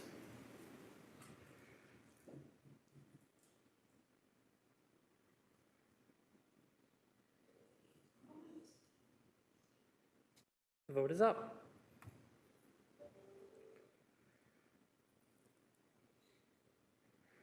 And that carries 6-0 on to 10.3. May I have a mover and seconder to put the report on the floor? Councillor Taddison, seconded by Councillor Beattie. Look at that change in the lineup, everyone. Are there any questions for staff on the report from the Governance Review Subcommittee? Not seeing any, we'll have the vote now. And the vote is up. for a long time. It was served as a motion well over a month ago, and so it has been publicly available and available to my colleagues. If I must read it aloud, I don't have to. So I'm happy to engage in the debate. Thank you. Thanks. If Councillor Spatafor could take the chair again, thank you for your work today. You have 5 minutes, Councillor. I circulated an amendment I want to display that hopefully is a friendly amendment. And I know it's a little bit, perhaps, slight overkill. I get that. But I wonder if we could make this amendment happen to add B and C, just to make sure that we've given the advisory committees a chance to decide if they've got any work they want to hand over formally to staff, or work that they want to finish. And I'll give an example to make this clear as to why I'm putting this forward, because things like the LGBTQ Advisory Committee, which I used to chair, sometimes has annual events. We don't know how long the pause is going to go on for. The pause could go on from here till next August, depending on the review and things we decide to do, which might then totally miss an event that they normally have, the December social, or sometimes there's in front of City Hall. Formally handing those events over to staff to make sure that they have a chance to know that they're part of their work plan, I think is an important process. I know that some staff liaisons have consulted advisory committees about this kind of thing, and some are already winding themselves down, and everyone's been consulted. I think it's still important to ask that everyone have a chance to meet if they want to convene a meeting, just to hand those tasks over. I know that there are some advisory committees I've spoken to in passing or folks there. So, you know, that's where I'm kind of at here in terms of hoping this is a friendly amendment, but. Just to confirm, we do need a seconder.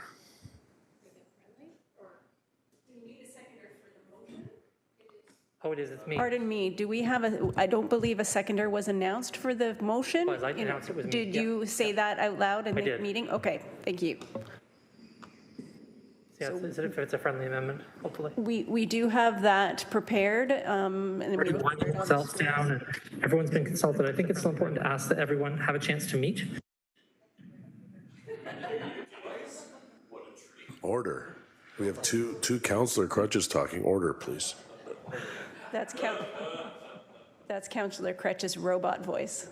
That's right. Okay, so we do have it up on the screen, Councillor. If you, I don't think you were finished speaking to it. If No, I was. I just wanted to make sure we took this extra step. And again, if folks don't want to convene a meeting, they don't have to. But I know being on advisory committee, sometimes things come as a surprise to a portion of the people on the advisory committee. Some of them are aware, some aren't aware, some check their emails, some don't. So this extra ask, I think, is just a due diligence point. If people don't want to convene the meeting, then that's up to them. Through the chair, I would ask that a deadline be put on this, because otherwise the pause is indefinite. The chance for them to meet is indefinite. So if we can put in there that the advisory committees meet by X date, that would be helpful for the time that the pause begins. Sure, maybe August 31st gives people a chance to have a meeting before. Yeah, seems like it's enough time. is everybody, so we're August 31st, clerk? Oh, sorry. City Manager Smith. Yeah, through the chair, my one concern in doing this on the fly on the floor is that often the advisory committees don't meet in the summer. They have a lot of other things going on in their life, and so I'd be concerned about that deadline. I think we have to be a little more flexible. Okay, so I'll say September 30th. Yeah. Because of the time. Yep, September 30th. Clerk, September 30th. Okay, we will work that into the motion in item B. I think that staff liaisons convene a meeting of each advisory committee by September 30th to 2023.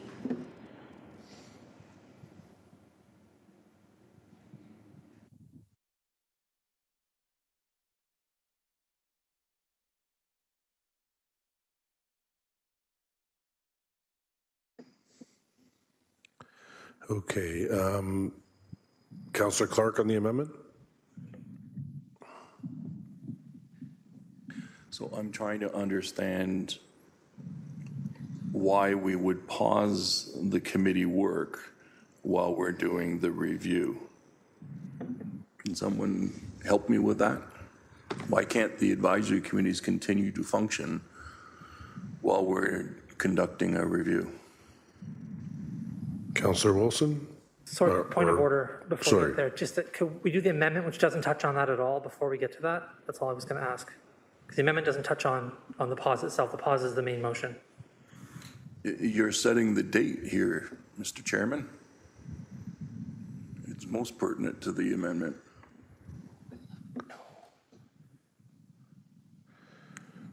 It's not quite, that's not quite what it says, but. That's fine. I'll wait until the amendment is passed. Okay, let's have a vote on the amendment, then we'll move back to the motion, and then we'll go back to Councillor Clark on his question in regards to why we're pausing during the review. Clerk? So I have a mover in Councillor Kretsch for the amendment, and the seconder is Councillor Maureen Wilson. Councillor Wilson. Okay, thank you.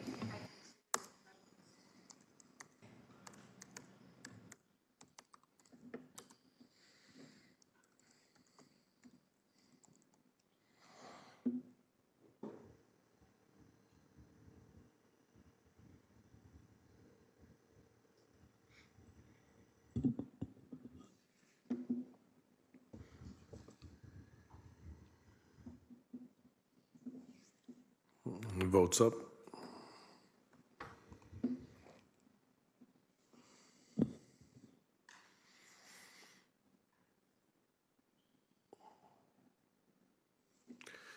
And that is carried 5-1. And now we'll go back to the motion and I'll call on Councillor Clark. I'm trying to understand why we would be heavy-handed and pause the advisory committee work while we're doing a review on the advisory committees. They can continue to provide advice to council on any number of projects that are coming forward while we're conducting the review. So I don't understand the need to pause their work while we do the review. I will go to the original mover of the motion, Councillor Wilson.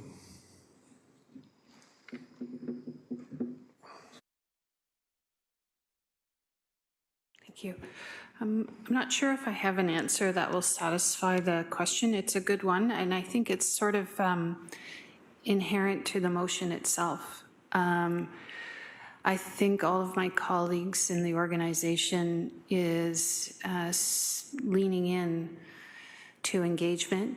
I think that there is a recognition that for some of us, it's easier to engage than others. I think that there is a recognition that the purpose, perhaps, of the advisory committees when they were first born, that community of how we advise and who is active in the community, whether it be the Hamilton Anti-Racism Resource Center, whether it be HIPSI, that community is populated now with different groups. I also think we've been hearing from members of the advisory committee a sense of maybe some dissatisfaction with the way in which the groups, and my understanding of no fault of the organizations because of now what is considered a local board and what that requires in terms of infrastructure. There is a sense of dissatisfaction or discomfort and a wish to reconstitute, perhaps in a different way, shape, or form. I think there has been an observance of some lack of quorum to be achieved. Some members are concerned that if they don't continue to participate, they won't be able to qualify for an application to future advisory committees. I think that there's a number of things that there's also been a reference, and I've made it, that there's a significant amount of staff resources in upholding what is almost another rail of consultation. And all of this is to enable not just staff, but those who are active in the community presently, those who wish to be active in a different way, shape, or form and have some hand in that definition. For all of that work to be done in a way that people feel is not perhaps going to, if they comment, prejudice their ability to participate in the future, prejudice the work of the advisory committees at present. So all of those things, it's not one single thing, have informed my position on the motion. Thank you. Councillor Clark. Thank you, Vice Chair. And please don't get me wrong, I support the review. This council has made it a point of prioritizing public engagement. In fact, it's in the priorities that the mayor, with her and this council's work on that side committee to establish those. I'm struggling, though, that while we're doing a review, we shut down the advisory committees, because it will appear as though for some we're silencing those committees at a time when we would want them to be participating. So the only issue that I have here is the pausing of those committees. We can have the consultation, we can do the review, we can bring it back forward. They can be functioning this entire time, providing advice to this council. And they can provide advice on the recommendations from the review. That's my only problem with this. And I can't support the overall motion if what we're doing is in essence shutting down those committees while we do the review. I think it's a mistake. Thank you. Thank you, Councillor. Up next on the speakers list, Councillor Crutch. Yeah, I appreciate that perspective, and it's one I've heard from some folks also in the community about a worry or a concern around consultation being shut down. But I want to speak to that. I can tell you this personally. These committees don't work as they were designed to originally work. They do not. There are some exceptions, I'll say that, where there's a kind of amazing synchronicity between the committee and a whole department or division of staff. The example I think of immediately is the Hamilton Cycling Committee, where you have cycling things going on and you have staff, and it's like there's a synchronicity there that doesn't exist usually for other advisory committees. But beyond that, I don't think that they work.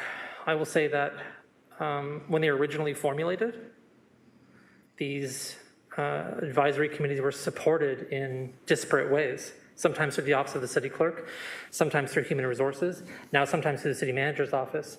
And there's no way to do that all together in concert without having more staff support to support the coordination of that. So what happens is differentiated service, different answers to questions, people feeling frustrated.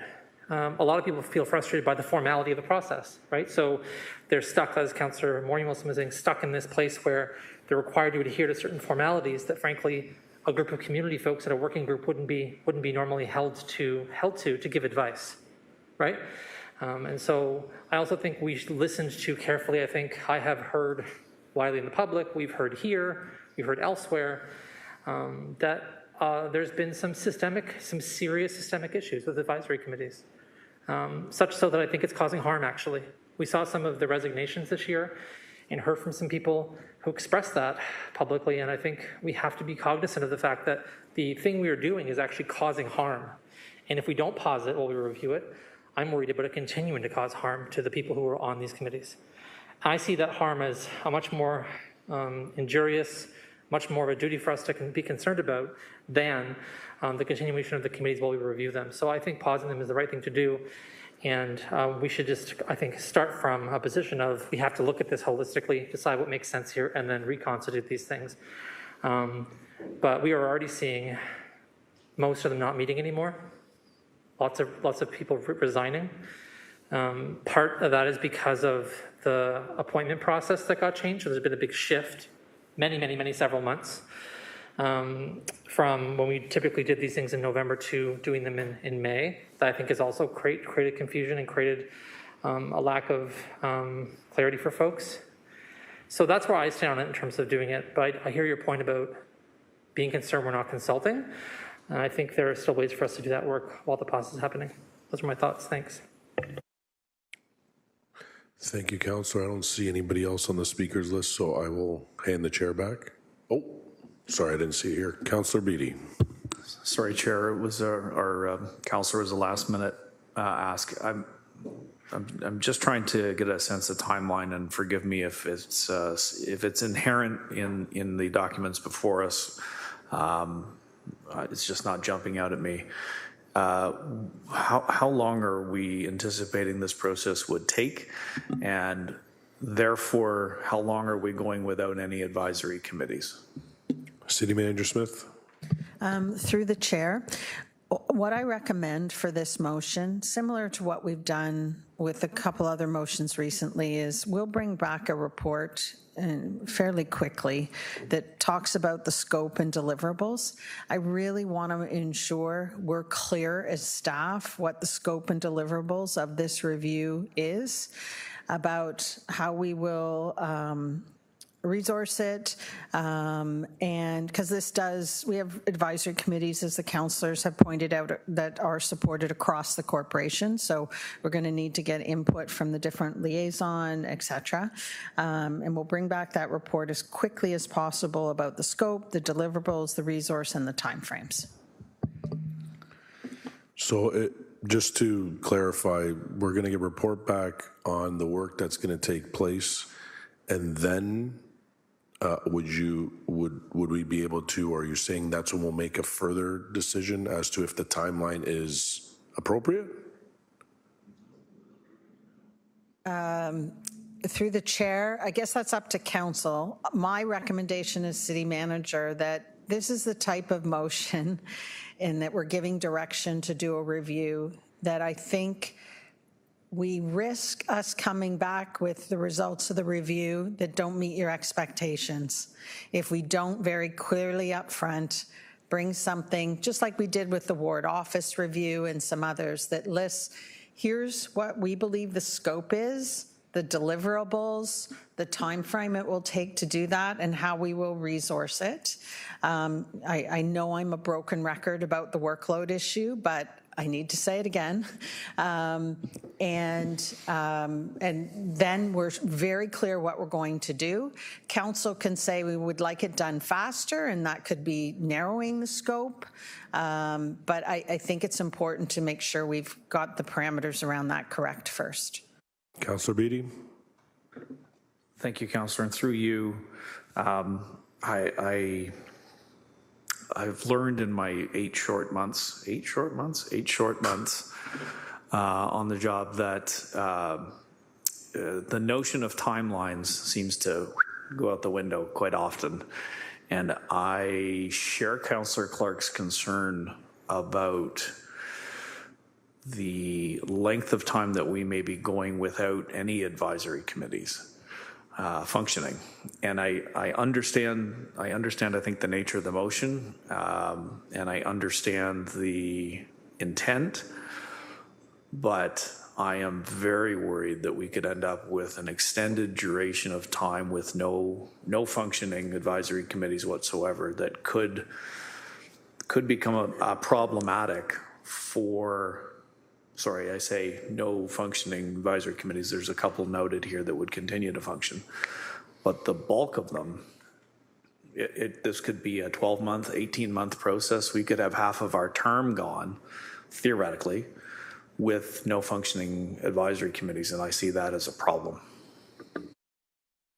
Thank you. City Manager Smith. Through the chair, one option I'll just throw out for council's consideration is that, I mean, this motion could direct us to come back with that report around the scope and the deliverables of the review, and you could make the decision about the pause once you have that report. That's just one option on the table. Thank you. Councillor Wilson. Oh, sorry. Councillor Beattie, are you? I would be, yeah, through you, Chair, I'd be agreeable to what the city manager has suggested, based on the fact that we would be more informed about some kind of timeline before we make a decision on whether or not we're going to completely pause these valuable assets to our decision making. And so if that is an option in this, I'd be favorable to that. But without some kind of ability to make a more informed decision, as it stands now, I'm very concerned about the general pausing of these assets. Thank you, Councillor. Now I'm going to go to the mover of the motion, and then if there's something you want to propose, I'll come back to you. Councillor Wilson. Thank you. Just not necessarily propose, but perhaps to further populate the discussion. I know my colleagues are acting in good faith. I appreciate the sentiment behind the concerns. In the last budget discussion, we earmarked $200,000 for the purpose of defining a public engagement charter. That work, again, is really important work. It is the direction that municipalities are going for a whole bunch of reasons. It takes resources to do that work well. And it is going to, I think, provide that kind of framework that will inform many things, including our method and mode of engagement. I am not adverse, as the mover of the motion, to report back to further inform our work about scope, deliverables, and timing, and the relationship between these groups set within that earmarked work. I just would like to underscore that a reminder, not dismissing the value of engagement, not dismissing the historic role that the advisory committees have provided, but just again, from my perspective, we have been hearing from them. We have been getting the letters of resignation. We have been hearing concerns about an overemphasis on governance and requirements, but these are things that are unavoidable as a consequence of whether it's the IC, etc. And I guess we've also not had a conversation of how our community is being populated with very successful advisory committees or bodies that work at arm's length. We have heard concerns about even the safety of some of our community members entering into this building.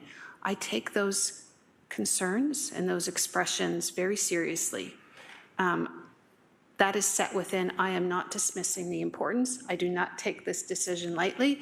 It's just, in my opinion, also within the realism of staff resources. I want this to be done well because I think it's deserving of our time and our attention and the resources. So take that for how it sits. Thank you. Okay, thank you.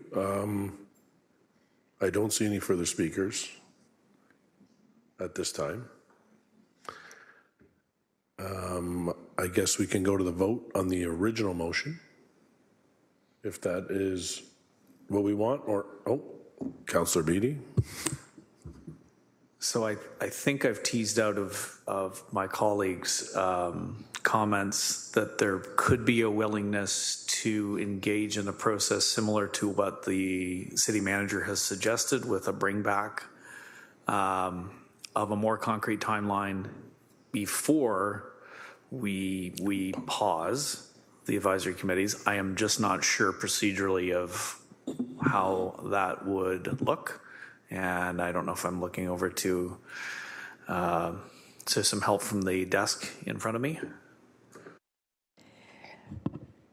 So the motion is to pause the volunteer advisory committees, and so an amendment to not pause them, in my view, would be contrary to the intention of the motion, and so wouldn't be in order. I think the vote would be on the motion as amended currently. And then if the motion is defeated, then a second motion could be brought forward on the floor with what is being suggested, to not pause them, but to have that report come forward and then consider a pause, if that makes sense. Councillor Wilson? Thank you, Chair. If I could ask through you to the city manager, on the said report that would set out the scope and methodology and the timing, it's an unfair question, but would you see that possibility of that overview aligning with, I believe, the date that was provided in the motion, the friendly amendment of September 30th, was it? City manager? They will be ongoing until that time, so. Through the chair, for sure. I would aim to bring this back for the first GIC in September. Okay, Chair, so I don't know if that eases the concern and perhaps achieves the intent of some of my colleagues, in that the work of the advisory committees would be ongoing until the September the 30th, and that the city manager's report would be at the first GIC in September, which would inform that scope. And if that is, if that work comes back in such a way that is not to your liking, then you can speak to it then, but I'll leave it with you. Through the chair, the report is coming back to this committee, to the Audit, Finance and Administration Committee, and the first meeting in September is, I believe, the 7th, just so everyone is aware.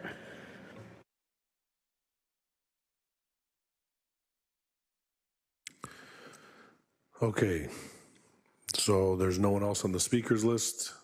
I'll go around one more time to look. If anybody else wants to talk, no. Councillor Beatty? Sorry, I'm having trouble with the timeline again. I'm just trying to see where the cart is and where the horse is and who's pulling who. My principal concern is with pausing the advisory committees.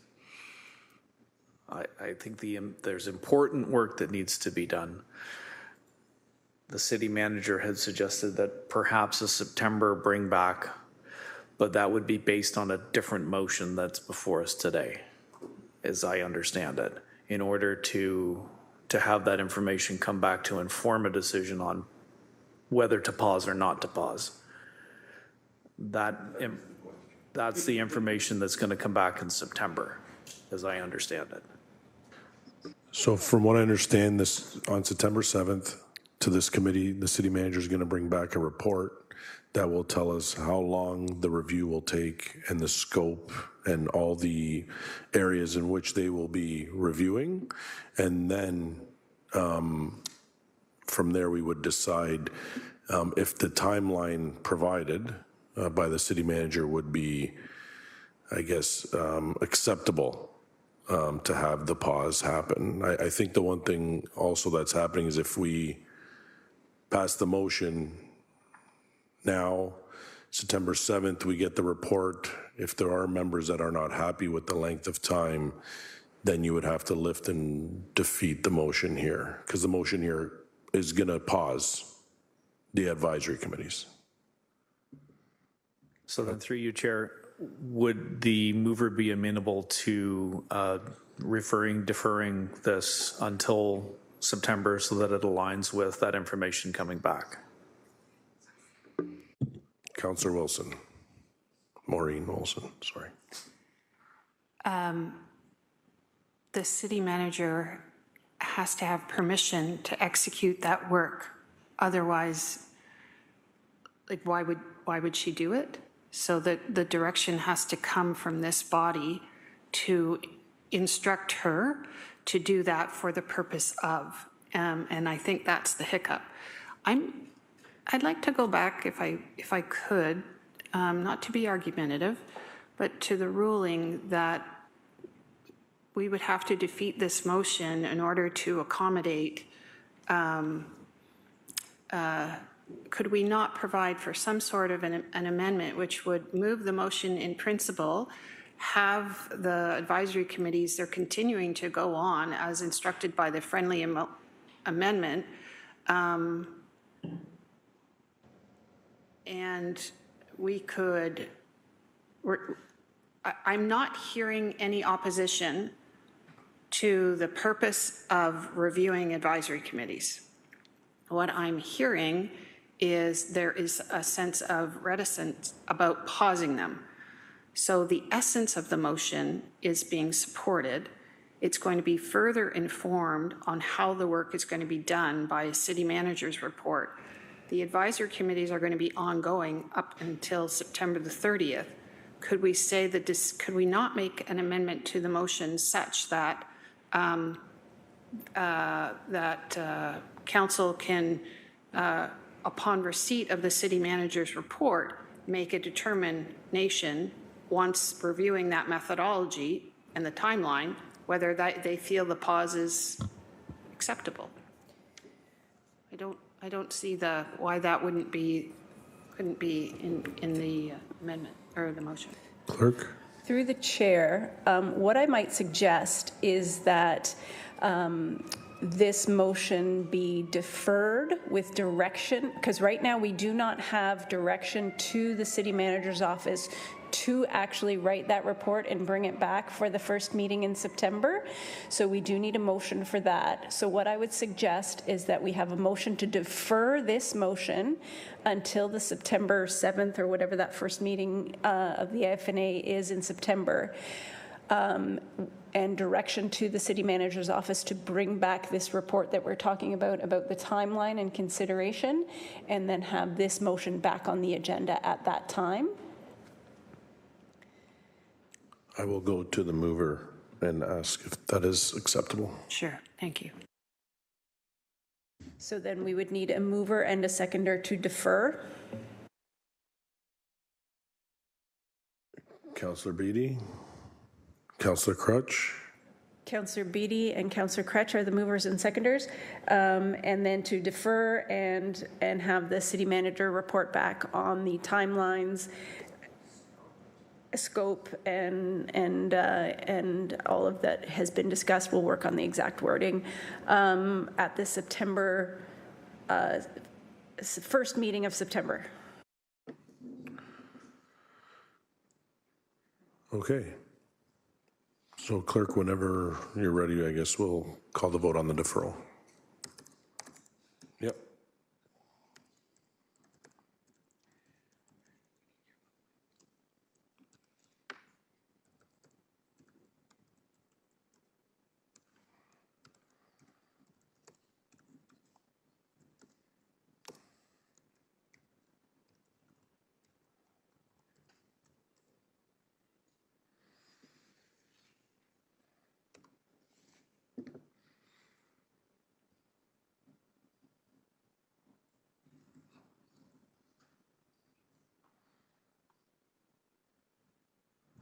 And the vote is up.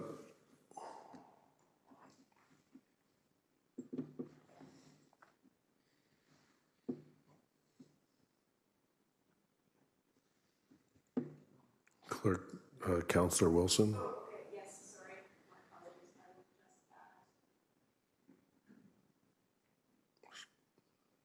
That was a vote in favor, Councillor Wilson? Yeah. So that's 7-0. Carried 7-0, and I will pass the chair back to Councillor Crutch.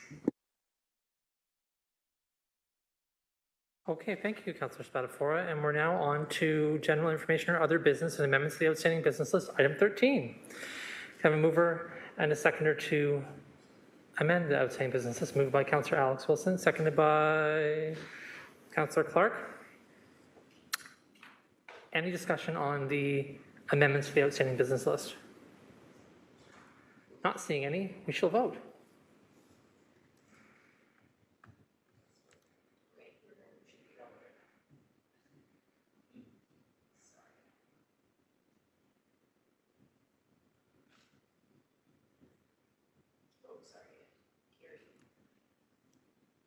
Great, that carries. Thank you very much.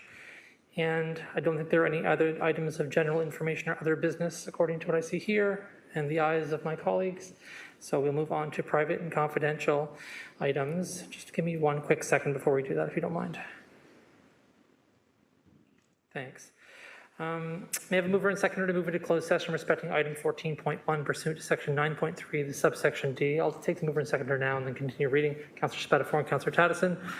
Subsection D of the city's procedural bylaw 21-021 as amended, and section 239(2) subsection D of the Ontario Municipal Act 2001 as amended, as the subject matter pertains to labor relations or employee negotiations. Please indicate your vote now.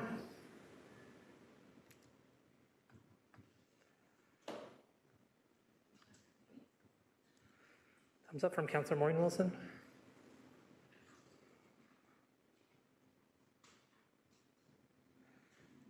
And that carries. Members of the public, the meeting will continue following the closed session portion of the meeting when you see the members of the committee rejoin the meeting and when the little gray wall goes away, if you're here in person. Committee will wait up to 5 minutes upon reconvening in open session before proceeding with the meeting to provide members of the public and the media time to return. Before we move into closed session, I'd ask all members of the public to please exit council chambers and the WebEx meeting now. Any staff that are not directly related to item 14.1 are asked to please exit the meeting right now. And a reminder before we get into closed session to all members of committee to please ensure that you transform your eScribe so you're not in the open session of eScribe, but in the closed session portion of eScribe.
them out.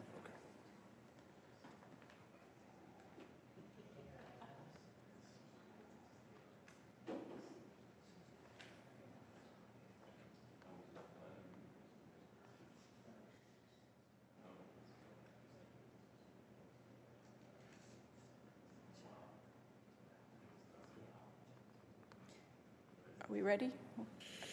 Members of the committee, we are now back in open session, and we're going to wait a few minutes here for the public and media to rejoin the meeting.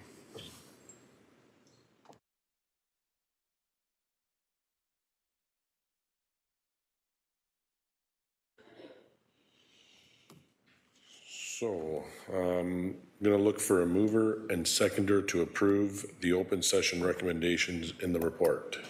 Councillor Taddison, seconder, Councillor Beatty. Clerk, do we want to read out? I will read out those recommendations if you would like. Recommendation A is that the direction provided to staff in closed session be approved, and recommendation B is that report FCS 23082 respecting procurement organizational changes in the corporate services department be released publicly following approval by council. Any questions, comments? Seeing none, we'll move to the vote.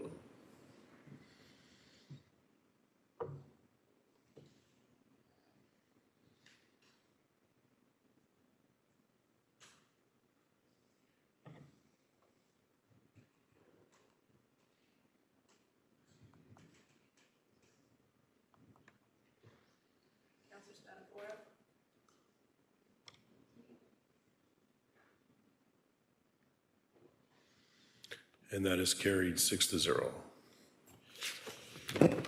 Next up, item 15, adjournment. May I please have a mover and seconder? Councillor Taddison, Councillor Beatty, please indicate your vote now. Clerk, I'm in favor.